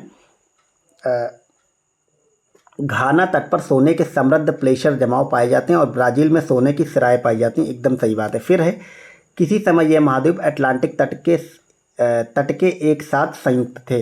तो ये दोनों, चूँकि ब्राज़ील में भी सोना पाया जाता है और घाना में भी पाया जाता है, और प्लेट टेक्टोनिक जो बात अभी हमने ऊपर बताई थी आपको, प्लेट टेक्टोनिक के कारण ये अलग हो गए। लेकिन इससे पहले घाना का तट और जो ब्राज़ील वाला एरिया वो आप देखेंगे तो एक में मर्ज हो जाएंगे अगर उनको एक पास लाया जाए, उस तरह के बने हुए हैं। तो पहले एक साथ पाए जाते हैं, यही कारण है कि वहाँ पर भी सोना मिलता है और यहाँ पर भी मिलता है। तो एक कथन और कारण भी, दोनों कथन भी सही है और ये कारण इसकी व्याख्या भी करता है। तो आपका ऑप्शन नंबर ए जो है वो सही हो जाएगा। नेक्स्ट देखते हैं 92 नंबर क्वेश्चन पे हम आ गए हैं। ये है इस क्वेश्चन को थोड़ा छोटा कर लेते हैं, काफ़ी बड़ा क्वेश्चन मतलब हो गया है यहाँ पे। बिहार की भौगोलिक संरचना की चट्टानी प्रणालियों से बनी है, उन चट्टानी प्रणालियों के विवरण को आपको मिलान करना है। तो धारवाड़ जो चट्टान प्रणाली है वो सबसे पुराने आर्कियन रॉक सिस्टम का हिस्सा है। ये तो आपने मतलब बेसिकली जब एक खनिज वगैरह वाला चैप्टर पढ़ा होगा ज्योग्राफी में, तो बिहार स्पेशल हो चाहे वैसे बायोलॉजी हो, तो आपको पता है कि आर्कियन और रॉक सिस्टम ये धारवाड़ सबसे पुराना है, ठीक है। तो ये मिलान हो जाएगा ए का 3 से। फिर है विंध्यन चट्टान प्रणाली की अगर बात करें तो विंध्य जो है इस चट्टान प्रणाली में बलुआ पत्थर, चूना पत्थर, डोलोमाइट, क्वार्ट्स और सेल के चट्टान प्रणाली के मुख्य घटक हैं। तो ये इसका मिलान बी का 4 से। क्वाटरनरी चट्टान प्रणाली की बात करें तो ये जो है वो हिमालयी और प्रायद्वीपीय नदियों द्वारा मिट्टी आदि के तीव्र जमाव से निर्मित होते हैं। तृतीयक चट्टान प्रणाली की बात करें तो ये पश्चिमी चंपारण जिले में पाई जाती है। तृतीयक चट्टान प्रणाली कहाँ पाई जाती है? पश्चिमी चट्टान। तो इस हिसाब से आपका ऑप्शन नंबर ए सही हो जाएगा। 3, 4, 1 और 2। ठीक है, तो बिहार की मतलब चट्टान प्रणाली से रिलेटेड ये क्वेश्चन था। फिर 93 नंबर क्वेश्चन पे हम आ गए हैं। ये कहता है ये कुछ डिटेल्स लिखी है और फिर बताना इनमें से किसके बारे में लिखी गई है कि निम्नलिखित में से कौन सा समुद्री जीव विविधता के दृष्टिकोण से दुनिया का सबसे समृद्ध क्षेत्र है। विविधता के दृष्टिकोण से दुनिया का सबसे समृद्ध क्षेत्र है, जिसमें ज्वारनदमुख, समुद्र तट, निकट तटीय पर्यावरण के जंगल, समुद्री घास, प्रवाल भित्तियां, नमक दलदल और मैंग्रोव के साथ 21 द्वीप शामिल हैं। तो ये जो बात की जा रही है टोटल, ये सारी बात की जा रही है मन्नार की खाड़ी बायोस्फीयर रिजर्व के बारे में। ऑप्शन नंबर ए आपका सही हो जाएगा। ठीक है, नेक्स्ट देखते हैं 94 नंबर क्वेश्चन। वो क्या कहता है कि 90 डिग्री पूर्वी देशांतर पर स्थित थिम्पू यानी भूटान का स्थानीय समय निर्धारित कीजिए जब ग्रीनविच 0 डिग्री में दोपहर 12 बजे का समय है। तो भूटान 90 डिग्री पे है और ग्रीनविच में 12 बजे है, तो भूटान में कितना बजेगा? तो आप सबको पता है एक देशांतर बढ़ने पे 4 मिनट का अंतर आता है। इसमें जो सही जवाब निकल करके आएगा तो भूटान में उस समय 6 बज रहे होंगे। ठीक है, तो कुल 6 घंटे का अंतर आएगा। ठीक है, ये आप याद रखेंगे। 95 नंबर क्वेश्चन हमारा क्या कहता है, इसमें आपको बताना कौन सा कथन सही है। तो जो धारवाड़ है, चट्टान संरचना में प्राकृतिक गैस पाई जाती है, एकदम गलत है। प्राकृतिक गैस यहाँ नहीं मिलती है धारवाड़ में। ठीक है, ये गोंडवाना वगैरह वाले एरिया में मिलती है। अभ्रक कोडरमा में पाया जाता है, एकदम सही बात है। कडप्पा श्रृंखला हीरों के लिए प्रसिद्ध है, नहीं। पेट्रोलियम भंडार अरावली पहाड़ियों में मिलते हैं, नहीं। तो इसमें केवल एक सही है, बी नंबर की कोडरमा में अभ्रक पाया जाता है। ठीक है, नेक्स्ट क्वेश्चन देखते हैं 96 नंबर क्वेश्चन। ग्लोब पर 1 डिग्री के अंतराल पर खींची गई अक्षांश रेखाएं कितनी होती हैं, ये आपको बताना है। तो उन रेखाओं की जो संख्या है वो 179 है, ये आप याद रखेंगे। बहुत बेसिक ज्योग्राफी है। फिर है कोसी मैदान की माध्य समुद्र तल से औसत ऊंचाई कितनी है? तो वो है 30 मीटर। तो बिहार के बारे में ये सब चीज़ें आप लोग अच्छे से डिटेल्स पढ़ के जाइएगा। तो बहुत सारे लोग बिहार का मतलब ये पहली बार PVIQ देख रहे होंगे, तो उन सबको ये लग रहा होगा कि बिहार में तो डी ऑप्शन आता था पहले, इनमें से कोई नहीं या एक से अधिक वाला। तो आपको बता दूं जो लास्ट ईयर 69वां BPSC हुआ था जिसका मैं पेपर सॉल्व करा रहा हूं, उसमें से ई वाला ऑप्शन एलिमिनेट कर दिया गया था। अब बहुत सारे चेंजेस हुए थे, उसमें एक और चेंज ये भी आया था। तो अब मैं जो इसके बाद पेपर आपको कराऊंगा 68वीं 67वीं वगैरह वाले, उन सब में आपको ई ऑप्शन देखने को मिलेगा। लेकिन अब जो आपका 24 में पेपर होने जा रहा है 17 नवंबर को, उसमें ये ऑप्शन नहीं होगा, तो आप लोग परेशान नहीं होंगे। ठीक है, 98 नंबर क्वेश्चन हमारा क्या कहता है कि किसी पठार पर कर्क रेखा तथा भारतीय मानक समय रेखा एक दूसरे को काटती हैं, तो वो पठार कौन सा है? तो वो जो हमारा पठार है वो है बघेलखंड का पठार है। आप लोग याद कर लेंगे कि बघेलखंड के पठार पर कर्क रेखा और भारतीय मानक समय रेखा एक दूसरे को काटती हैं। ठीक है, फिर है उत्तराखंड का कौन सा जिला तिब्बत सीमा से नहीं लगा हुआ है? तो तिब्बत सीमा से नहीं लगने की बात करें तो उत्तरकाशी लगा हुआ है, चमोली भी लगा हुआ है, लेकिन अल्मोड़ा जिला वहाँ से नहीं लगा हुआ है। ठीक है, नेक्स्ट देखते हैं एल नीनो धारा कहाँ प्रवाहित होती है। एल नीनो धारा जो है प्रशांत महासागर में प्रवाहित होती है, आप सबको पता होगा। 100 नंबर क्वेश्चन था। अब 101 नंबर क्वेश्चन पे आ गए। जल्दी जल्दी से हम लोग कंप्लीट करके अपने 150 क्वेश्चन कवर कर लेते हैं। आप लोग कमेंट ज़रूर करके बताइएगा कि वीडियो कैसी लगी, मैं इसी तरह से आपको सारे पेपर कराऊँ या फिर मतलब सिर्फ जल्दी जल्दी से आंसर बताते हुए चला जाऊँ। ठीक है, क्योंकि मुझे लगता है इस बातचीत से आपको फ़ायदा मिलेगा अपनी तैयारी करने में भी, बाकी चीज़ों में भी। ठीक है, तो कोलिजियम प्रणाली के बारे में आपको निम्नलिखित कथनों पर विचार करना है। तो कोलिजियम प्रणाली के बारे में सही कथन आपको बताना है। ठीक है, पहला स्टेटमेंट क्या कहता है कि सुप्रीम कोर्ट कोलिजियम एक 5 सदस्यीय निकाय है जिसकी अध्यक्षता भारत के मौजूदा मुख्य न्यायाधीश CJI करते हैं और उस समय उसमें न्यायालय में कार्यरत 4 अन्य वरिष्ठतम न्यायाधीश शामिल होते हैं। एकदम सही बात लिखी गई, कोलिजियम इन्हीं से बनता है। फिर संसद ने विधि द्वारा कोलिजियम प्रणाली आरंभ किया, एकदम गलत है। कोलिजियम प्रणाली जो है संसद की विधि से नहीं चलती है, बल्कि ये सुप्रीम कोर्ट की अपनी व्यवस्था, तो दूसरा वाला गलत है। फिर है उच्चतम न्यायालय और उच्च न्यायालयों के न्यायाधीशों की नियुक्ति कोलिजियम प्रणाली के माध्यम से की जाती है, बिल्कुल सही है। फिर है कोलिजियम प्रणाली की शुरुआत वर्ष 1993 में न्यायाधीश PN भगवती के ऐतिहासिक फर्स्ट जज मामले के उपलब्धि में की गई थी, ये गलत है। ठीक है, ये क्यों गलत है? क्योंकि उस समय PN भगवती नहीं थे। ठीक है, तो इसमें जो है आपका सही पूछा गया है, तो इसमें पहला वाला सही हो जाएगा और तीसरा वाला तो ये किस में आता है? ऑप्शन नंबर डी में आता है, तो यही वाला सही हो जाएगा। फिर देखते हैं 102 नंबर क्वेश्चन कि भारतीय संविधान के 42वें संशोधन के संबंध में निम्नलिखित कथनों पर आपको विचार करना है और फिर आपको बताना है मतलब ये स्टेटमेंट क्या क्या है। तो 42वें संविधान संशोधन, इसमें समाज में 3 शब्द जोड़े गए, प्रस्तावना में 3 शब्द जोड़े गए थे, समाजवाद, धर्मनिरपेक्ष और अखंडता, ये एकदम सही बात है। फिर नेक्स्ट हमारा, एक मिनट, हाँ, नेक्स्ट हमारा जो स्टेटमेंट है वो ये कहता है कि इसने संविधान में 8 मौलिक कर्तव्य जोड़े, ये गलत है। एक जोड़ा गया था, ठीक है। फिर इसने नए नीति से सिद्धांत जोड़े, यानी 39A, 43A और 47, ये भी गलत है, ये मतलब 42वें के द्वारा नहीं जोड़े गए थे, ठीक है। तो केवल इसमें पहला वाला स्टेटमेंट सही है, ठीक है। और अभी मतलब चौथा एक और स्टेटमेंट दिया गया कि इसके द्वारा राष्ट्रपति को चुनाव आयोग के परामर्श से राज्य विधानसभाओं और मंडलों के आयोग को अयोग्य घोषित करने का अधिकार प्रदान किया गया, ठीक है। तो ये वाला सही है, चौथा वाला स्टेटमेंट। तो इसमें आपको गलत कथन बताना, तो इसमें बीच के मतलब कि दूसरा और तीसरा गलत है, तो ऑप्शन नंबर सी आपका सही हो जाएगा। फिर है 103 नंबर क्वेश्चन कि किसी समुदाय को अनुसूचित जनजाति के रूप में घोषित करने के लिए आवश्यक विशेषताएं क्या होती हैं। मतलब किसी को अगर एसटी घोषित करना है तो उसकी आवश्यक दशाएं क्या होनी चाहिए। तो आदिम लक्षणों के संकेत हों, बिल्कुल सही बात है। विशिष्ट संस्कृति उनकी अपनी अलग हो, ये भी सही बात है। बड़े पैमाने पर समुदाय के साथ संपर्क में शर्म आए, ये भी होना चाहिए। और पिछड़ापन और भौगोलिक अलगाव होना चाहिए, ये भी सही है। तो ये सभी के सभी सही हो जाएंगे। अगला है भारतीय संविधान में मौलिक अधिकारों के विचार का संदर्भ किस देश से लिया गया है। तो मौलिक अधिकार जो है वो आप सबको पता है, संयुक्त राज्य अमेरिका अर्थात यूएसए से लिया गया है। नेक्स्ट देखते हैं 105 नंबर क्वेश्चन कि भारतीय संविधान के किस अनुच्छेद द्वारा अस्पृश्यता को समाप्त किया गया। तो अनुच्छेद 17 आप सबको पता होगा। अगला है उच्च न्यायालय में न्यायाधीशों की संख्या निर्धारित करने का अधिकार निम्नलिखित में से किसके पास है। तो ये संसद के पास है, चाहे हाई कोर्ट्स हों और चाहे आपकी हों, सॉरी इसको थोड़ा मैं जल्दी में बता गया आप सबको कि जो भी हाई कोर्ट्स हैं और चाहे सुप्रीम कोर्ट हैं, इसमें जो न्यायाधीशों की संख्या अगर निर्धारित करने की बात आएगी तो वो संसद नहीं करती बल्कि वो राष्ट्रपति करते हैं, ये आप याद रखेंगे, ठीक है। थोड़ा सा सिली मिस्टेक हो गई समझने में। फिर अगला क्वेश्चन है 5वीं अनुसूची किस विशिष्ट समूहों के लोगों के शासन और हितों की सुरक्षा से संबंधित है। तो ये जो है वो अनुसूचित जनजाति से रिलेटेड है 5वीं अनुसूची, ठीक है।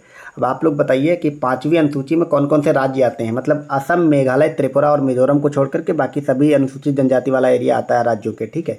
फिर है 108 नंबर क्वेश्चन, भारतीय सर्वोच्च न्यायालय ने किन मुकदमे में सर्वप्रथम मूल ढांचे का सिद्धांत दिया। आप सबको पता मूल ढांचे का सिद्धांत कितना फेमस था सर्वप्रथम, मतलब बार बार इस पर सवाल बनता है। केशवानंद भारती बनाम केरल राज्य के विवाद में मूल ढांचे का सिद्धांत आया था, ठीक है। नेक्स्ट क्वेश्चन है, ये कुछ पार्टियां दी गई हैं और आपको मिलान करना है इसमें, ठीक है। मतलब कौन सी राजनीतिक दल की स्थापना कब हुई थी। तो अगर भारतीय कम्युनिस्ट पार्टी की बात करें तो भारतीय कम्युनिस्ट पार्टी की स्थापना 1964 में हो गई थी, ठीक है। ये मार्क्सवादी वाली थी, 2 कम्युनिस्ट हैं। फिर भारतीय कम्युनिस्ट पार्टी, इसको माले बोलते हैं।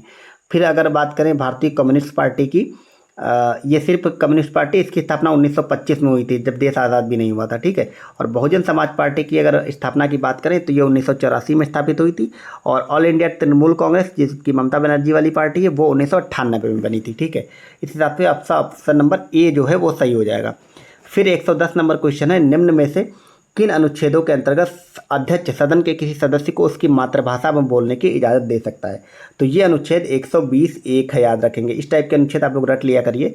अनुच्छेद 120(1) के तहत जो ये लोकसभा के स्पीकर होते हैं वो किसी भी सदस्य को अपनी मातृभाषा में बोलने का अधिकार दे सकते हैं, ठीक है। 111 नंबर क्वेश्चन पे हम आ गए हैं। ये है आरबीआई के विदेशी मुद्रा भंडार के बारे में निम्नलिखित में कौन कौन से शामिल होते हैं आपको बताना है। तो विदेशी मुद्रा पर संपत्तियाँ एफसीए बिल्कुल शामिल होती हैं, विदेशी मुद्राएं, सोना भी शामिल होता है। विशेष आहरण अधिकार जो एसडीआर होते हैं, जो मतलब आईएमएफ में रखता है, वो भी शामिल होते हैं, ठीक है। और जो आरक्षित किस्त स्थिति होती है ये भी शामिल होती है। तो 4 के चारों इसमें शामिल होते हैं। ऑप्शन नंबर डी आपका सही हो जाएगा। फिर नेक्स्ट देखते हैं 112 नंबर क्वेश्चन। तो नेक्स्ट 112 नंबर क्वेश्चन देखते हैं, उत्पत्ति का नियम। उत्पत्ति के नियम किसी उत्पाद के राष्ट्रीय स्रोत को निर्धारित करने के लिए आवश्यक मापदंड होते हैं। ये इकोनॉमिक्स क्वेश्चन है बाय द वे, ठीक है, अगर आप लोग समझ ना पा रहे हो तो, ठीक है। उत्पत्ति का मतलब होता है कोई भी उत्पाद बनता है तो कहाँ पे मूल रूप से बना उसके बारे में बात की जा रही है, ठीक है। तो पहला स्टेटमेंट है कि उत्पत्ति के नियम किसी उत्पाद के राष्ट्रीय स्रोत को निर्धारित करने के लिए आवश्यक मानदंड है, एकदम सही बात है। फिर है उत्पत्ति के नियम कस्टम एजेंसियों को यह जानने में मदद करते हैं कि किसी दिए गए उत्पाद पर कौन से नियम और कौन से शुल्क लागू होते हैं, चूँकि हर देश के लिए अलग अलग प्रावधान करता है कोई भी देश, तो ये भी सही होगा। फिर है इनका उपयोग व्यापार सांख्यिकी के प्रयोजन के लिए होता है, ये भी सही है। उनका महत्व इस तथ्य से प्रमाणित होता है कि कई मामलों में कर और प्रतिबंध आयातों के स्रोत पर निर्भर करते हैं, ये भी सही है। तो ये सभी के सभी स्टेटमेंट सही हैं और आपको सही ही बताना है। तो मैं फिर आपको कह रहा हूँ, मैं आपको बार बार क्वेश्चन भी दिखा रहा हूँ। कई बार क्वेश्चन इतना लेंदी आएगा कि पढ़ने में बोरियत होगी और आपको तुक्का लगाना ही पड़ रहा लास्ट में, तो आप सारे पे लगा दें, जनरली वो आंसर सही होता है। फिर 113 नंबर क्वेश्चन है, शिशु मृत्यु दर के बारे में विचार करना है और आपको बताना है कौन सा कथन सही है। ठीक है, तो इसमें पहला स्टेटमेंट है कि यह शिशु के जन्म से लेकर ठीक 1 वर्ष की आयु के बीच मृत्यु की संभावना है जो प्रति 10,000 जीवित जन्मों पर व्यक्त की जाती है। एकदम गलत है, प्रति 10,000 नहीं बल्कि प्रति 1,000 पर प्रति 1 लाख पे ये बात की जाती है। ठीक है, ये आप याद रखेंगे। फिर ये पहला गलत। दूसरा है वर्ष 1950 में शिशु मृत्यु दर 189.6 थी, ये एकदम सही है। फिर है वर्ष 2019 में शिशु मृत्यु दर 30 थी, ये भी सही है। राष्ट्रीय की बात हो रही भारत में। फिर रजिस्ट्रार जनरल ऑफ इंडिया के सैंपल रजिस्ट्रेशन सिस्टम SRS के बुलेटिन के अनुसार उत्तर प्रदेश वर्ष 2019 में सबसे अधिक शिशु मृत्यु दर वाला राज्य था, ये गलत है क्योंकि उत्तर प्रदेश नहीं बल्कि बिहार था। ठीक है, तो केवल 2 और 3 सही है, इसमें ऑप्शन नंबर सी आपका सही हो जाएगा। फिर आते 114 नंबर क्वेश्चन पे। एक अवधारणा के रूप में मानव पूंजी निर्माण की बेहतर व्याख्या एक प्रक्रिया के संदर्भ में की जाती है जो सक्षम बनाती। क्या सक्षम बनाती है, ये आपको बताना है। किसी देश के व्यक्तियों द्वारा अधिक पूंजी संचय करने को नहीं, ज्ञान में वृद्धि करने को नहीं, कौशल स्तरों में वृद्धि करने में नहीं। पूंजी का ज्ञान में वृद्धि कौशल स्तर से मतलब नहीं होता है।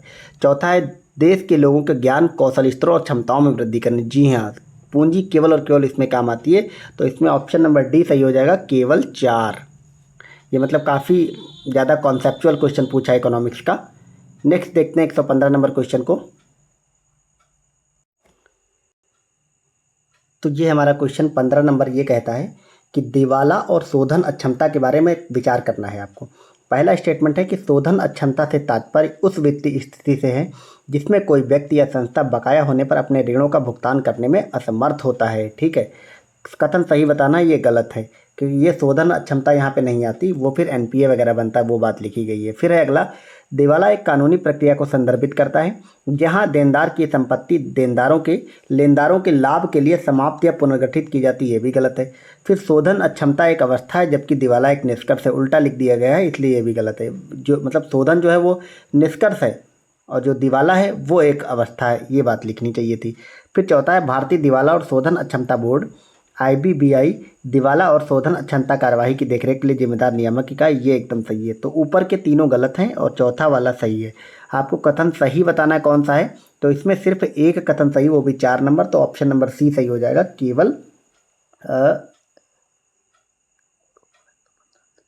केवल 4। फिर है 116 नंबर क्वेश्चन कि औद्योगिक नीति संकल्प किस वर्ष अपनाया गया। तो औद्योगिक नीति संकल्प 1956 में अपनाया गया था। ठीक है, तो ये तो रटने वाली चीज़ें। फिर है 117 नंबर क्वेश्चन, काफ़ी बड़े बड़े स्टेटमेंट दिए गए, इसमें गलत कथन आपको बताना है कौन सा है 117 में। ठीक है, देखते हैं। उत्पादन संबंध प्रोत्साहन PLI योजना के बारे में निम्नलिखित कथनों पर आपको विचार करना है। तो PLI अगर योजना की हम बात करें, गलत कथन बताना है। तो इसमें पहला स्टेटमेंट क्या कहता है कि यह योजना घरेलू विनिर्माण को बढ़ावा देने और मोबाइल फोन विनिर्माण तथा निर्दिष्ट इलेक्ट्रिक घटकों में बड़े निवेश को आकर्षित करने के लिए उत्पादन से जुड़े प्रोत्साहन की पेशकश करती है, एकदम सही बात है। दूसरा है इस योजना में आवेदकों की 2 श्रेणियां हैं, वैश्विक कंपनियां और घरेलू कंपनी, ये गलत है, इसमें केवल घरेलू कंपनियां शामिल होंगी। ठीक है। तीसरा है यह योजना पात्र कंपनियों को 6 वर्षों की अवधि के लिए भारत में निर्मित और लक्ष्य श्रेणी में शामिल वस्तुओं की शुद्ध वृद्धिशील बिक्री आधार वर्ष पर और लगभग 8% का औसत प्रोत्साहन प्रदान करती है, ये भी गलत है क्योंकि जो डेटा लिखा गया है ये गलत है। फिर चौथा है PLI के तहत लक्ष्य श्रेणी में laptop, tablet, all in one PC, server और अल्ट्रा स्मॉल फॉर्म फैक्टर इसमें शामिल होंगे, तो ये वाला सही है। तो 2 और 3 गलत हैं, इसमें गलत कथन बताना है। 2 और 3 देखते कहाँ है, तो ये D नंबर में है। ठीक है, तो D नंबर वाला सही हो जाएगा, 2 और 3। नेक्स्ट चलते हैं, देखते हैं 118 नंबर क्वेश्चन पे। काफ़ी बड़े बड़े स्टेटमेंट इकोनॉमिक्स में पूछा है योजनाओं पे, इसको थोड़ा सा बड़ा करते हैं। फिर गलत कथन पूछा है, तो स्वामित्व योजना के बारे में गलत कथन कौन से हैं। यह खान मंत्रालय के दायरे में कार्यरत एक केंद्रीय क्षेत्रक योजना है, तो ये गलत है, ये खान मंत्रालय के तहत नहीं आती है। दूसरा है यह योजना CORS नेटवर्क की तरह जियो पोजिशनिंग इंफ्रास्ट्रक्चर को 5 सेंटीमीटर तक की सटीकता प्रदान करने के योग्य मानक बनाने का प्रयास कर रही है। ठीक है, तो ये दूसरा वाला स्टेटमेंट एकदम सही लिखा गया है। तीसरा है CORS का मतलब क्रॉस ओरिजिन रिसोर्स शेयरिंग होता है, ये गलत है, CORS का मतलब क्रॉस ओरिजिन नहीं होता है। चौथा है यह योजना ड्रोन तकनीक का उपयोग कर भूमि के छोटे छोटे खंडों का नक्शा तैयार करके ग्रामीण बस्तियों के क्षेत्रों में संपत्ति का स्पष्ट स्वामित्व स्थापित करने के लिए एक सुधारात्मक पहल प्रदान करती। ये एकदम सही है। तो आपको बताना है गलत कथन कौन है। तो तीसरा, पहला गलत है और तीसरा गलत है। तो 1 और 3 किस में है? बी नंबर में है, तो यही वाला गलत हो जाएगा। नेक्स्ट देखते हैं 119 नंबर क्वेश्चन। इसमें 4 स्टेटमेंट दिए हैं, आपको बताना है सही उत्तर चुनिए, मतलब सही क्या है 119 में। तो 119 में सही कथन आपको बताना है। अब किसके बारे में सही कथन बताना है? राष्ट्रीय वित्तीय आपातकाल के बारे में, जो कि अनुच्छेद 360 के बारे में आता है। इसके बारे में कौन कौन से परिणाम हो सकते हैं बताना है।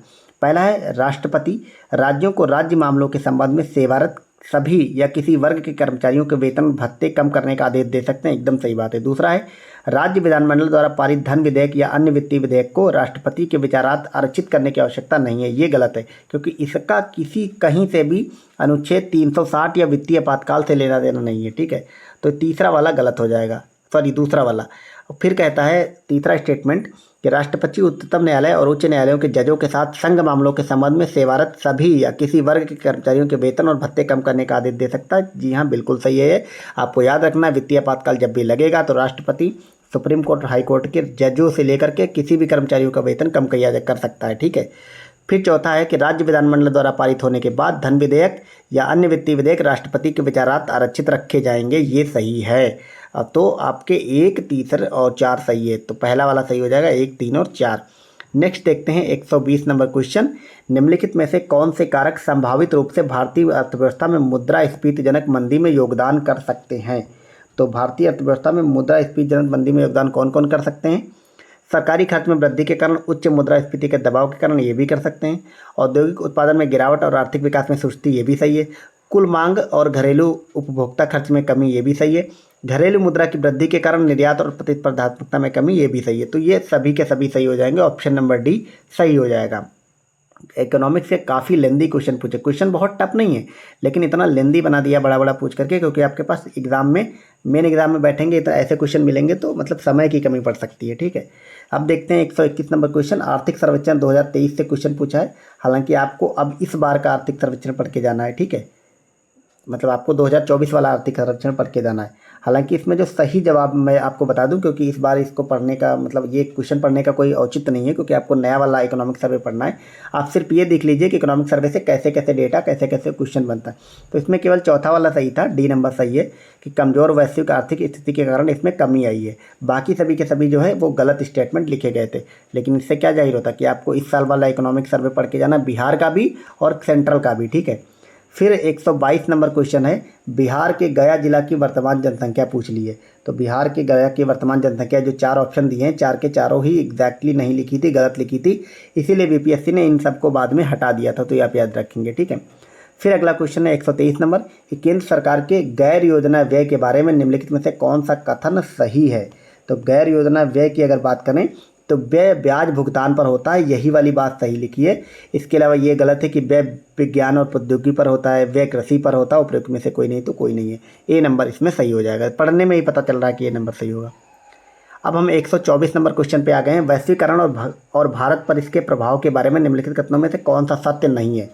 तो वैश्वीकरण और भारत पर इसके प्रभाव की बात करें तो इसमें सी वाला सही हो जाएगा, कि निर्यात में वृद्धि आयात में वृद्धि से अधिक है। यही गलत है भारत के बारे में, क्योंकि भारत में निर्यात कम होता है, आयात ज़्यादा होता है। तो आप सबको ये बेसिक सी बात पता है कि भारत आयात ज़्यादा करता है, निर्यात कम करता है। तो यही वाला गलत हो जाएगा।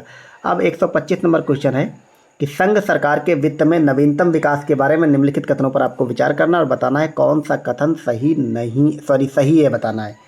तो सही अगर कथनों की बात करें तो इसमें जो पहला है कि महामारी वित्तीय वर्ष 21 के दौरान संघ सरकार का राजकोषीय घाटा सकल घरेलू उत्पाद के 9.2% तक पहुंच गया था। ये सही था उस समय।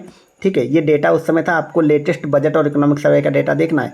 बाकी ये दोनों के दोनों स्टेटमेंट उस समय गलत थे, लेकिन इन दोनों के तरह के स्टेटमेंट आपको पढ़ लेना। इसमें केवल एक वाला सही होगा। ठीक है, मैं इसलिए डेटा नहीं पढ़ के बता रहा हूँ क्योंकि अब आपको लेटेस्ट वाला पढ़ के जाना है। ठीक है।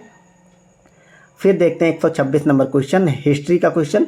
1857 के विद्रोह की विफलता के निम्नलिखित कारण क्या क्या थे? तो इसमें जो था आपका अंग्रेजों की सैन्य श्रेष्ठता, बिल्कुल। विद्रोहियों के पास एक एकीकृत कार्यक्रम एवं विचारधारा नहीं थी, बिल्कुल। समाज के सभी वर्गों को समर्थन नहीं था, अभाव था, ये भी सही है। तो 3 के तीनों ही सही हो जाएंगे, ऑप्शन नंबर सी इसका सही जवाब हो जाएगा। फिर है बिहार का वह रसोइया जिसने 1917 में महात्मा गांधी की हत्या के प्रयास को विफल कर उनके भोजन में मिले जहर से उनकी जान बचाई थी, तो उस रसोइये का नाम था बटक मियाँ। ये बटक मियाँ पे भी अब बिहार में बहुत क्वेश्चन पूछा जाने लगा, इसको भी याद रखेंगे आप लोग। अगला क्वेश्चन है 1937-38 के दौरान बिहार में बकास्त आंदोलन किसके द्वारा आयोजित किया गया था? तो बकास्त आंदोलन स्वामी सहजानंद सरस्वती ने बिहार में आयोजित किया था। कब किया था? 1937-38। ये फैक्ट याद रखेंगे, बहुत इंपॉर्टेंट है। अब ये कुछ घटनाएं लिखी हैं और आपको इनको मिलान करना, मतलब मिलान नहीं, कालानुक्रम लगाना, यानी कि क्रोनोलॉजी लगानी, किसके बाद कौन आया था। तो इसमें सबसे पहले जो हुआ था वो सूरत विभाजन 1906 में हुआ था, ठीक है। उसके बाद आपका मार्लोमेंटो सुधार आता है 1909 में, ठीक है। फिर आता है आपका होम रूल आता है, ठीक है, 1917 में। और फिर खेड़ा सत्याग्रह 1918 में आ जाता है। तो इस हिसाब से आपका ऑप्शन नंबर जो बी है वो सही हो जाएगा। फिर देखते हैं 130 नंबर क्वेश्चन, लॉर्ड लिटन निम्नलिखित में से किससे संबंधित नहीं है? तो लॉर्ड लिटन की अगर बात करें तो ये स्ट्रैची कमीशन से संबंधित है, शस्त्र अधिनियम से भी संबंधित है, वर्नाकुलर प्रेस एक्ट से भी संबंधित है, लेकिन इल्बर्ट बिल से संबंधित लॉर्ड लिटन नहीं है। इल्बर्ट बिल से संबंधित है लॉर्ड रिपन, आपको याद रखना है, ठीक है। नेक्स्ट देखते हैं 131 नंबर क्वेश्चन, बक्सर की लड़ाई के बाद किस संधि पर हस्ताक्षर हुए थे? तो ये हुए थे इलाहाबाद की संधि पर 1965 में, जो कि संधि हुई थी, और बक्सर का युद्ध 1964 में लड़ा गया था, ठीक है। फिर अगला क्वेश्चन है 132 number, Dutch east India company ने किस वर्ष पटना में अपना कारखाना स्थापित किया था? तो डचों ने पटना में अपना कारखाना 1632 में स्थापित किया था, ये याद रखेंगे आप लोग। अगला हमारा क्वेश्चन है, निम्नलिखित में से किस आंदोलन में महात्मा गांधी ने भूख हड़ताल को हथियार के रूप में सर्वप्रथम प्रयोग किया था? तो वो किया था महात्मा गांधी ने अहमदाबाद हड़ताल में। महात्मा गांधी ने सर्वप्रथम भूख हड़ताल अहमदाबाद में करी थी, आपको याद रखना है। चंपारण में उन्होंने भूख हड़ताल नहीं करी थी, ठीक है। नेक्स्ट है 134 नंबर क्वेश्चन कि 1942 में भारत छोड़ो आंदोलन में बिहार के नेताओं का महत्वपूर्ण योगदान रहा था। बिहार के कौन से प्रमुख नेता बिहार केसरी के नाम से जाने जाते हैं और उन्होंने भारत छोड़ो आंदोलन में सक्रिय रूप से भाग लिया था? तो बिहार केसरी आप सबको पता है, श्री कृष्ण सिंह जी थे, इन्होंने ही भाग लिया था, और ये बिहार के पहले चीफ मिनिस्टर भी थे। फिर है 135 नंबर क्वेश्चन, चंपारण आंदोलन के जन आंदोलन की प्रतिक्रिया में ब्रिटिश सरकार ने इस मुद्दे के समाधान के लिए कौन सा कदम उठाया था? तो इसमें ब्रिटिश सरकार ने चंपारण कृषि समिति की स्थापना कर दी थी और महात्मा गांधी भी इसके सदस्य बनाए गए थे, आप लोग याद रखेंगे। 146 नंबर क्वेश्चन, ये कुछ संस्थाएं दी गई हैं और इनके मतलब संस्थापक दिए गए हैं और आपको मिलान करना है, ठीक है। तो इसमें क्या मिलान करना है? भारत सेवक समाज, ठीक है, इसकी स्थापना गोपाल कृष्ण गोखले ने करी थी। तत्वबोधिनी सभा की स्थापना देवेंद्रनाथ टैगोर ने करी थी, और आत्मीय सभा की बात करें तो ये राजा राम मोहन राय ने करी थी। तो इस हिसाब से आपका ऑप्शन नंबर जो ए है वो सही जवाब हो जाएगा। फिर है अंबाबाई एक स्वतंत्रता सेनानी भारत के किस राज्य से थी? तो अंबाबाई जो है वो कर्नाटक राज्य से थी, आप याद रखेंगे। ये लोग ऐसे हैं जो बहुत ज़्यादा फेमस नहीं है, मतलब ज़्यादा इनके बारे में बात नहीं होती, तो इस टाइप के सेनानी वगैरह पूछ लिए जाते हैं। तो अंबाबाई याद रखेंगे, रिपीट भी हो सकता है, ये कर्नाटक से थी। अंबाबाई कहाँ से थी? कर्नाटक से। नेक्स्ट है 138 नंबर क्वेश्चन कि इनमें से कौन कैबिनेट मिशन का सदस्य नहीं था? तो पैथिक लॉरेंस थे, एलवी अलेक्जेंडर थे, जे एंड्रयू जो थे ये नहीं थे, ठीक है। जे एंड्रयू जो है वो इसके सदस्य नहीं थे। नेक्स्ट है सुरक्षा वालों सिद्धांत के आधार पर भारतीय राष्ट्रीय कांग्रेस की स्थापना ब्रिटिश सरकार को खतरे से बचाने के लिए आई है, यह विचार किस नेता के थे? तो ये विचार जो थे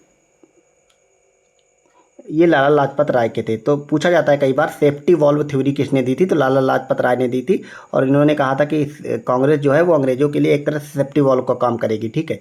फिर अगला क्वेश्चन है 140 नंबर, निम्नलिखित में से भारतीय राष्ट्रीय कांग्रेस के किस अधिवेशन में पहली बार मौलिक अधिकारों से संबंधित प्रस्ताव पारित किए गए थे? तो मौलिक अधिकारों से संबंधित प्रस्ताव पहली बार जो पारित किए गए थे वो किए गए थे कराची अधिवेशन 1931 में। ऑप्शन नंबर सी सही हो जाएगा।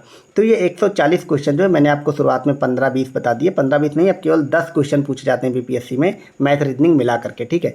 तो ये 140 क्वेश्चन हो गए, मतलब आपके जीएस के जो बिहार में पूछे जाते हैं, जिसमें करंट अफेयर, बिहार स्पेशल वगैरह सब होते हैं। अब रीजनिंग और मैथ के ये सब कुछ क्वेश्चन दिए हैं जो कि मुझे जीएस के आपको क्वेश्चन कराने थे। इसके मैं आंसर बताते हुए चलता हूँ, ऑफिशियल आंसर की से आप लोग मिला लीजिएगा, ठीक है। और आप लोग मिला लीजिएगा। बाकी ये सॉल्व भी करिएगा खुद से, ठीक है। PYQ जितने भी मैथ रीजनिंग के हैं वो ज़रूर सॉल्व करके जाइएगा। मैं आंसर बता देता हूँ, बाकी आप लोग खुद से सॉल्व करिएगा, ठीक है। 141 का C हो जाएगा। 142 की बात करें तो उसका D हो जाएगा। 143 की बात करें तो उसमें B होगा। 144 में D हो जाएगा।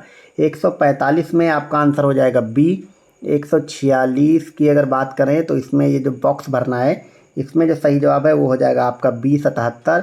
147 में D आंसर हो जाएगा, कथन कारण निष्कर्ष वगैरह। 148 में आपका हो जाएगा A। 149 में आपका C वाला हो जाएगा और 150 में आपका हो जाएगा A नंबर ऑप्शन। तो ये हमारा कंप्लीट पेपर हो गया BPSC का। और ये BPSC का चूँकि ऑफिशियल पेपर है, ठीक है। मैंने आपको कंप्लीट GS के 140 क्वेश्चन कराए, करंट अफेयर्स भी कराया, ये भी बताया कि कैसे क्वेश्चन आपके करंट अफेयर्स वगैरह में आते हैं, ठीक है। और इससे आप लोग बताइए, कमेंट करिए आपको मेरा ये डिस्कशन कैसा लगा, मैंने कैसे पेपर कराया आपको, ठीक है। और इसके अलावा जो लोग UPPCS की तैयारी कर रहे हैं, अभी कुछ डिसाइड नहीं है, ठीक है, उससे संबंधित मैंने बहुत से वीडियोस बनाए, वो बना रखे हैं। डिस्क्रिप्शन में जाएं, सब वीडियोस के लिंक मिले, बाकी GS वगैरह के भी लिंक है, जा करके देखिए। और बाकी बिहार के जो लोग एग्ज़ाम देने वाले हैं, बिहार के लिए मैं आपको इसी तरह से बाकी पेपर्स भी प्रोवाइड कराऊंगा। तो आप लोग बताइए पेपर्स के अलावा क्या क्या कराऊं, और पेपर्स भी प्रोवाइड कराना है या नहीं कराना है, वो सब आप लोग बताएं। बाकी इस चर्चा के बारे में भी आपकी जो राय है, जैसा लगा हो ज़रूर कमेंट में बताएं।